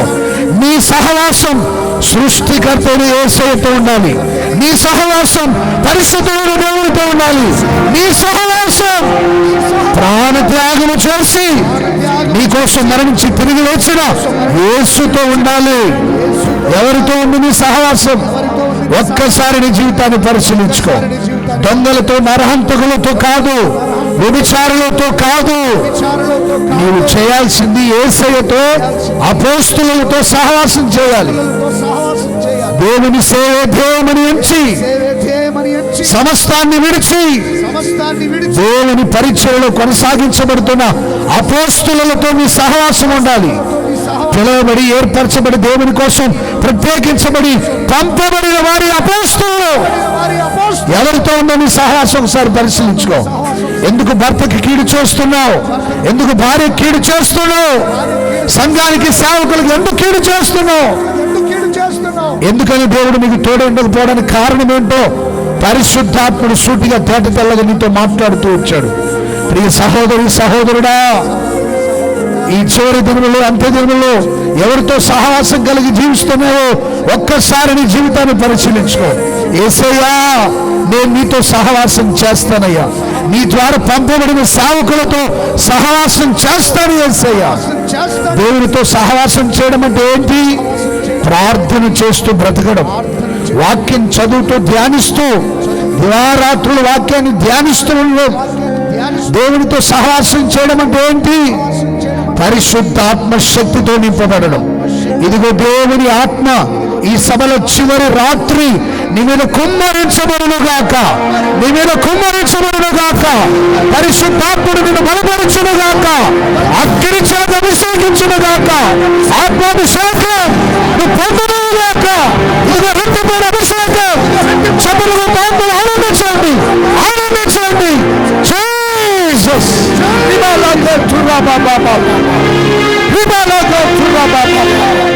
పరిశుద్ధాత్ముడు నిన్ను బలపరచబోతున్నాడు. ఆత్మచేతను నింపబడాలి. నిద్రించుచున్న నువ్వు మేల్కో. దేవుని ఆత్మచేత నింపబడు. ఆచారాలొద్దు, ఆచార భక్తి వద్దు. సజీవుడైన యేసుతో నీవు సహవాసం చేయగలిగితే ఆయన నీకు తోడైంది ఏది తక్కువ చేయకుండా సమృద్ధినిచ్చి నడిపించబోతున్నాడు. సమృద్ధినిచ్చి నడిపించబోతున్నాడు. సంపదల చేత నింపి నడిపించబోతున్నాడు. జయమిచ్చి నడిపించబోతున్నాడు. ఆశీర్వాదముల చేత నింపి నడిపించబోతున్నాడు. ప్రియ సహోదరి, సహోదరుడా, దేవుని వాక్యం నీతో మాట్లాడుతూ వచ్చింది. తీర్మానం చేసుకో. ప్రభువా, నేను నీతో జీవిస్తానయ్యా, మేలు చేస్తాను యేసయ్యా, నీ సేవకులతో సహవాసం కలిగి జీవిస్తాను యేసయ్యా. నా జీవితంలో దరిద్రతకు కారణం ఏంటో నువ్వు తెలియపరుస్తూ వచ్చావు. శాపానికి, కన్యలకి, రోగానికి, బలహీనతలకు కారణం ఏంటో నాకు తెలియపరుస్తూ వచ్చావు. నీతో సహవాసం లేనందువలనేనని, విశ్వాసం కలిగి జీవించకపోవడమే కారణమని, పరిశుద్ధత లేకపోవడమే కారణమని నాకు తెలియచేస్తూ వచ్చావు యేసయ్యా. నేను నీతో సహవాసం చేస్తాను. నాకు తోడైనండి యేసయ్యా, నాకు తోడైనండి యేసయ్యా. అడగండి, యేసయ్యని అడగండి, యేసయ్యని అడగండి. ఏది తక్కువ చేయకుండా పోషించండి నాయన.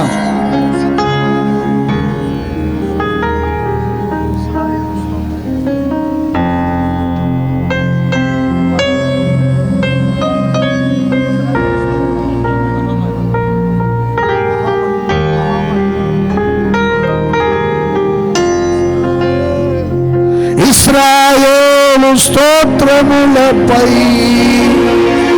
ఆసీనుడా యేసయ్యా, నా స్తుతుల సింహాసనం కోసమే యేసయ్యా మహామహిమతో నిండిన కృపా సత్య సంపూర్ణుడా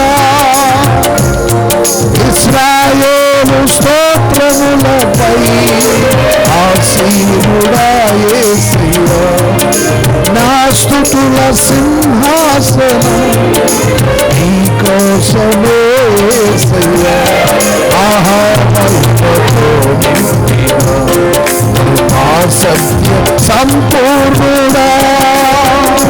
గట్టిగా చప్పట్లు కొడుతూ ప్రైజ్ ది లార్డ్, గట్టిగా చప్పట్లు కొడుతూ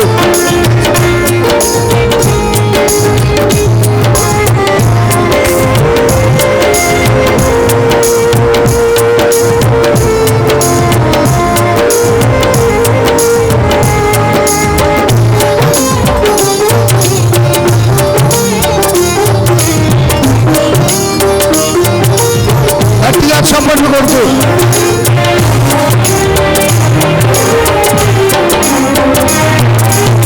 మహిమను విడచి భూమిపైకి దిగి వచ్చి కరుణతో నన్ను నిలిపి సత్యమును బోధించి చీకటిని తొలగించి వెలుగుతో నింపితివి. మహిమను విడచి భూమిపైకి దిగి వచ్చి కరుణతో నన్ను నిలిచి సత్యమును బోధించి చీకటిని తొలగించి వెలుగుతో నింపితివి. సదయుడవై నా పాదములు త్రొట్టిల్లనీయక స్థిరపరచి నీ కృపలో నడిపించువాడవు. సదయుడవై నా పాదములు త్రొట్టిల్లనీయక స్థిరపరచి నీ కృపలో నడిపించువాడవు. మహిమతో నిండిన కృపా సత్య సంపూర్ణుడా ఇశ్రాయేలు స్తోత్రములపై ఆసీనుడా యేసయ్యా నా స్తుతుల సింహాసనం నీ కోసమే యేసయ్యా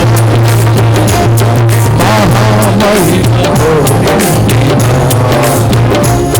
కృపా సత్య సంపూర్ణుడా. గట్టిగా చప్పట్లు కొట్టు, గట్టిగా చప్పట్లు కొట్టు, దేవుని మహిమపరుస్తాం. సదాకాలం మనతో ఉండే సజీవుడు, మనకేది తక్కువ చేయకుండా మనల్ని పోషించి నడిపించేవాడు. గట్టిగా చప్పట్లు కొట్టు. Praise the lord.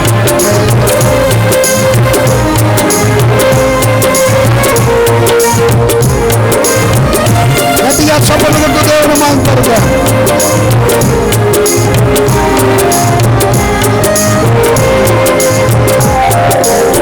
కరములు చాపి జలరాశుల నుండి నన్ను లేవనెత్తితివి. క్షేమమును దయచేసి నన్ను వెంబడించి అనుదినము కాచితివి. కరములు చాపి జలరాశుల నుండి నన్ను లేవనెత్తితివి. క్షేమమును దయచేసి నన్ను వెంబడించి అనుదినము కాచితివి. అక్షయుడా నన్ను చూపి ఆదరించినావు. నిర్మలుడా బాహువు చాపి దీవించువాడవు. అక్షయుడా నన్ను చూపి ఆదరించినావు. నిర్మలుడా బాహువు చాపి దీవించువాడవు. నటుడా మహోన్నతుడా ఆరాధించదను.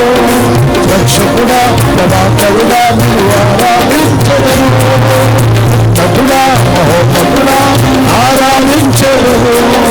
రక్షకుడా ప్రభాకరుడా నీవు ఆరాధించదను. సత్యుడవై నా పాదములు స్థిరపరచి కృపలో చువాడవు. సత్యుడవై నా పాదములు స్థిరపరచి నీ కృపలో నడిపించువాడవు. మహామహిమతో కృపా సత్య సంపూర్ణుడా ఇశ్రాయేలు స్తోత్రమునకై ఆశీర్వాదా యేసయ్యా. నా స్తుతుల సింహాసనం నీకోసమే యేసయ్యా. నా స్తుతుల సింహాసనం నీకోసమే యేసయ్యా. నా స్తుతుల సింహాసనం నీకోసమే యేసయ్యా. నా స్తుతుల సింహాసనం యేసయ్యా.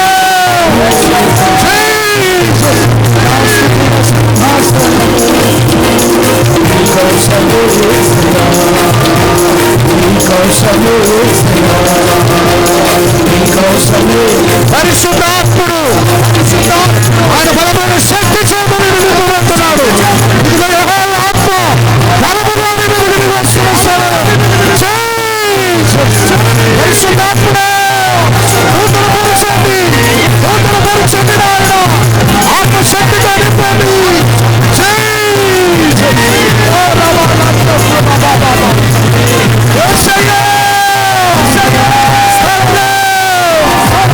పరిశుద్ధాత్ముడు మీతో సహవాసం కలిగి జీవించే కృప ఇక్కడ అందరికీ దయచేయండి.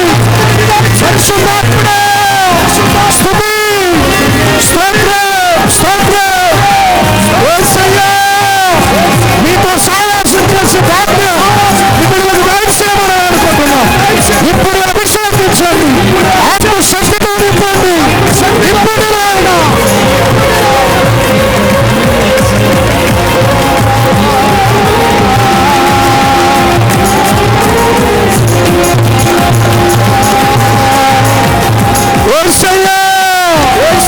మీతో సహవాసం చేసే భాగ్యం ఇవ్వబడాలి. Praise the Lord, praise the Lord, praise the Lord, praise the Lord. Jesus, Jesus, thank you Jesus, thank you Jesus. Praise the Lord, praise the Lord. అందరూ కుడి చేతిని పైకెత్తి తీర్మానంతో ప్రభు సన్నిధిలో ప్రార్థన చేసుకోండి. నీ జీవితంలో దేవుడు సమృద్ధిని ఇవ్వాలని కోరుకుంటున్నాడు. ఏది తక్కువ చేయకుండా నిన్ను, నీ పిల్లల్ని, నీ కుటుంబాన్ని పోషించి సంరక్షించాలని కోరుకుంటున్న దేవుడు సదాకాలం మనతో నిలిచి ఉండే సజీవుడుగా మన మధ్యలో సంచరిస్తూ ఉన్నాడు. అందరూ కుడి చేతుల పైకెత్తి ప్రార్థన చేసుకోండి. చివరిగా మీ కొరకు మేము ప్రార్థన చేయబోతున్నాం. ప్రేమాస్వరూపి నిత్యాశ్రయ దుర్గమైన యేసయ్యా, సదాకాలం నేను మీకు తోడై ఉంటానని సెలవిచ్చిన శక్తి కలిగిన యేసయ్యా మీకు స్తోత్రం. ఈ సభల చివరి రాత్రి మీ దాసులను ఈ ప్రాంతానికి తీసుకుని వచ్చి నాతోనూ చేరి వచ్చిన ప్రజలందరితో మీరు మాట్లాడిన వాక్కులను బట్టి మీకు స్తుతి చెల్లిస్తున్నాం. నేను మీకు తోడై ఉండి ఏది తక్కువ చేయను అని వాగ్దాన రీతిగా మీరు మాట్లాడిన మాటల కొరకై స్తుతి చెల్లిస్తున్నాం. ప్రభువా, మీరు మాకు తోడై ఉంటే ఏది తక్కువ కాదని సెలవిచ్చారు. ప్రభువా, నీ ప్రజలు కష్టాల మధ్యలో, కన్నీళ్ళ మధ్యలో, దరిద్రత, పేదరికం అనుభవిస్తున్నారంటే దానికి కారణం మీరు తోడుగా లేరని అర్థం తండ్రి. ప్రభువా, మీరు తోడై ఉంటే అన్ని సమృద్ధిగా ఉంటాయని సెలవిచ్చారు. పరలోకము తండ్రి, మా పితరులకు ఏది తక్కువ కాకుండా పోషించి సంరక్షించిన దేవుడు. ప్రభువా, మిమ్మల్ని వెంబడించిన అపోస్తులకు వారు వెళ్ళిన చోట ఏది తక్కువ చేయకుండా సమృద్ధినిచ్చిన దేవుడు. మా పితరుడైన దావీదు ప్రభువా మీ సన్నిధిలో పాడి కొనియాడి స్తుతించినట్లుగా, యెహోవా నా కాపరి, నాకు లేమి కలగదని సెలవిచ్చినట్లుగా తండ్రి, మేము నిత్యము మిమ్మల్ని స్తుతించి, మిమ్మల్ని ఆరాధించి, మిమ్మల్ని ఘనపరిచి, మీరిచ్చే ఆశీర్వాదాలకు పాత్రులుగా ఎంచబడేటట్లుగా మీరు మాకు తోడయండి. సమృద్ధిగా ఇచ్చేయండి. కలిమి సంపదల చేత నింపండి. లేమి దరిద్రతను తొలగించి ఐశ్వర్యంతో, సంపదలతో నింపి మీరు నడిపిస్తున్నందుకే మీకు స్తుతి చెల్లిస్తున్నాం. మా పితరుడైన హిజ్కియా విశ్వాసములో స్థిరంగా నిలిచి మిమ్మల్ని వెంబడించినప్పుడు మీరు తోడయండి. వెళ్ళిన చోటల్లా జయం అనుగ్రహిస్తూ వచ్చారు. మా పితరులు విశ్వాస వీరులుగా జీవించినప్పుడు వారికి తోడైంది నాయన, సింహాల నోళ్లు మూయించారు. వారికి తోడైంది తండ్రి, అగ్ని బలములను చల్లార్చారు. విశ్వాస వీరులుగా జీవించినప్పుడు వారి జీవితాల్లో ఎన్నో అద్భుతాలు, ఘనమైన గొప్ప కార్యాలు చేసి గొప్ప జయ జీవితం ఇచ్చి నడిపించారు. అవిశ్వాసులుగా కాక విశ్వాస వీరులై మిమ్మల్ని వెంబడించే భాగ్యం మా అందరికీ మీరు దయచేయమని వేడుకుంటున్నాం. క్రియలతో కూడిన విశ్వాసం కలిగి జీవించే భాగ్యం ప్రతి ఒక్కరికి దయచేయమని వేడుకుంటున్నాం. అవిశ్వాసపు కార్యాల్ని యేసు అధికారం గల నామములో గద్దిస్తున్నాం. తొలగిపోవునుగాక. అవిశ్వాసాన్ని తొలగించండి. విశ్వాసములకు కర్త అయిన యేసయ్య మీ వైపు చూస్తూ పందెపు రంగంలో ఓపికతో పరిగెత్తి జయాన్ని పొందుకునేటట్లుగా సహాయం చేయండి. విశ్వాసంతో జీవించి మీరు తోడైండేటట్లుగా మీరు సహాయం చేసి మీ ఘనమైన నామాన్ని మీరు మహింపరచుకోండి. ప్రభువా, మేము పరిశుద్ధత కలిగి జీవించినప్పుడు మీరు మాకు తోడై ఉంటారని సెలవిచ్చారు. మా పితరుడైన యాకోబులో ఏ దోషము లేదు, వంకర తనము లేదు, ప్రభువా మంత్రం శకునము లేదని సెలవిచ్చారు. నీతిమంతుడై యథార్థవంతుడై పరిశుద్ధత కలిగి జీవించిన యాకోబును మీరు ఆశీర్వదించి గొప్ప చేసి సమృద్ధి చేత నింపినట్లుగా ప్రభువా మేము పరిశుద్ధత కలిగి జీవించే భాగ్యం మీరు మాకు దయచేయమని వేడుకుంటున్నాం. నేను పరిశుద్ధుడనై ఉన్నట్లుగా మీరును పరిశుద్ధులై ఉండని సెలవిచ్చారు. ప్రభువా, ప్రతి ఒక్కరిలో ఉన్న అపవిత్రతను తొలగించి పరిశుద్ధతతో నింపమని వేడుకుంటున్నాం. పరిశుద్ధ తైలాన్ని ఒక్కొక్కరి మీద ప్రోక్షించమని వేడుకుంటున్నాం, కుమ్మరించమని వేడుకుంటున్నాం. మీ రక్తము చేత ఒక్కొక్కరిని కడగమని వేడుకుంటున్నాం. పాప దోష క్రియలన్నీ తొలగించండి, పాపపు క్రియలన్నీ లయపరచండి, దోషములన్నీ తొలగించండి. చిగటగల దొంగ ఊపిలో, పాప ఊపిలో పడిన వారిని రాత్రి మీరు పైకి లేవనెత్తి పరిశుద్ధపరుస్తున్నందుకు స్తుతి చెల్లిస్తున్నాం. మీకు కలిగి ఉన్న పరిశుద్ధత మేము కలిగి జీవించున్నట్లుగా సహాయం చేయమని వేడుకుంటున్నాం. ఇశ్రాయేలులో ఉన్నటువంటి పాప దోషపు క్రియల్ని బట్టే వారికి అపజయం కలిగిందని సెలవిచ్చారు. ప్రభువా, ఇశ్రాయేలుని పరిశుద్ధపరిచినప్పుడు అఖండమైన విజయాన్ని వారికి ఇచ్చారు. యేసయ్య, మేము పరిశుద్ధత కలిగి జీవిస్తే మాకు జయమిస్తానన్నారు, మాకు తోడుగా ఉంటానన్నారు. ఈ ప్రాంగణంలో అడుగుపెట్టిన బిడ్డలందరి మీద మీ రక్తం ప్రోక్షించి పరిశుద్ధపరచమని వేడుకుంటున్నాం. కీడును విడిచి మేలును వెంటాడినట్లయితే నేను మీకు తోడై ఉంటానని సెలవిచ్చారు. మీరు అలాగూ చేసినప్పుడు నేను మీకు తోడై ఉంటానని సెలవిచ్చారు. ప్రభువా, ఎవరికి ఎవరు కీడు చేయకుండా మేలు చేసేటట్లుగా సహాయం చేయండి. కట్టుకున్న వారికి, అయిన వారికి, బంధువులకు, రక్త సంబంధికులకు, సంఘానికి, దైవ సేవకులకు ఏ ఒక్కరు కీడు చేయకూడదు. అలాంటి దురాత్మని యేసు నామములో గద్దిస్తున్నాం. తొలగిపోవునుగాక, తొలగిపోవునుగాక. మేలు చేసే ఆత్మతో నింపండి నాయన. మీతో సహవాసము కలిగి జీవించడమే ప్రభువా, అది మా జీవితాల్లో మేలు చేస్తుంది. ప్రభువా, మాకు అద్భుతాన్ని, మా జీవితంలో సమృద్ధిని కలుగ చేస్తుందని సెలవిచ్చారు. మీరు అలాగూ చేయుట వలన మేము మీతో సహవాసం కలిగి జీవించి, అయ్యా మేము జీవించినప్పుడు మా జీవితాల్లో సమృద్ధిని ఇస్తానని సెలవిచ్చారు. మీతో సహవాసం కలిగి జీవించడం అంటే ప్రార్థించడమని, వాక్యాన్ని ధ్యానించడమని, పరిశుద్ధాత్మ శక్తిని పొందుకోవాలని, అపోస్తులతో సహవాసం కలిగి జీవించాలని మీరు సెలవిచ్చారు. ప్రభా, లోకస్తులతో కాదు, అన్యజనులతో కాదు, తాగుబోతులతో కాదు, తిరుగుబోతులతో కాదు, ప్రభా మీతో సహవాసం చేయుటకు ఈ ప్రాంతంలో ప్రజలందరికీ కృపద ఇచ్చింది. యవన పిల్లలందరికీ కృపద ఇచ్చండి. చేరువచ్చిన బిడ్డలందరూ మీతో సహవాసం కలిగి జీవించుటకు సహాయించండి. ఈ ప్రాంగణంలో నిలుచున్న బిడ్డలు, ఈ ప్రాంత ప్రజలందరినీ మీ కల్వారి రక్తము చేత, రెట్టింపైన అభిషేకము చేత నింపి మీతో సహవాసము చేసి ముందుకు సాగునట్లుగా సహాయం చేయండి. మా అందరి జీవితాల్లో ఏది తక్కువ చేయకుండా సర్వ సమృద్ధినిచ్చి పవిత్రమైన మార్గాల్లో, విశ్వాస యాత్రలో పరిశుద్ధత కలిగి జీవిస్తూ మీ సహవాసానికి దూరం అయిపోకుండా నిత్యము మీ సన్నిధిలో ముందుకు సాగునట్లుగా సహాయం చేసి సమృద్ధి చేత నింపి వర్ధిల్ల చేయండి. దూర ప్రాంతం నుండి మీ సేవకుల క్షేమంగా ఈ ప్రాంతానికి తీసుకుని వచ్చి మీ వాక్కులు మీ సేవకుల నోట ఉంచి మాట్లాడిన విధానం కొరకు స్తోత్రం. ప్రభువారు చెప్పిన ప్రతి మాట ప్రతి ఒక్కరి హృదయంలో స్థిరపరిచి నీరు కట్టి ఫలింపచేయండి. అది వ్యర్థమైపోకుండా ఆ వాక్యం ప్రతి ఒక్కరిలో స్థిరపరచబడాలి. నూరంతలుగా 1000 రెట్లుగా అది ఫలించేటట్లుగా సహాయం చేయండి. తిరిగి వెళ్తుండగా మీ దాసులకు తోడైండండి. అనేక జనముల మధ్యలో, జాతుల మధ్యలో, అనేక ప్రాంతాల్లో, రాష్ట్ర దేశ ప్రపంచ నలుమూలల ఘనత నిమిత్తమైన పాత్రగా వాడుకోండి. ఈ సభల కోసం ప్రయాసపడిన బిడ్డల్ని, ప్రార్థించిన బిడ్డల్ని, ఆర్థికంగా సహకరించిన వారిని, ప్రభు పరిచర్య చేసిన బిడ్డలందరినీ మీరు ఆశీర్వదించి తోడైండి, సర్వ సమృద్ధినిచ్చి వర్ధిల్లచేయండి. ఆత్మీయంగా, భౌతికంగా అందరిని ఆశీర్వదించి మహిమగల మీ రాకడకు సిద్ధపరిచినందుకై స్తుతి చెల్లిస్తూ సర్వఘనత, మహిమా, ప్రభావాలు మీరు మాత్రమే పొందుకోమని నజరేయుడైన యేసు నామములో ప్రార్థించి వేడుకుంటున్నాం తండ్రి, ఆమేన్.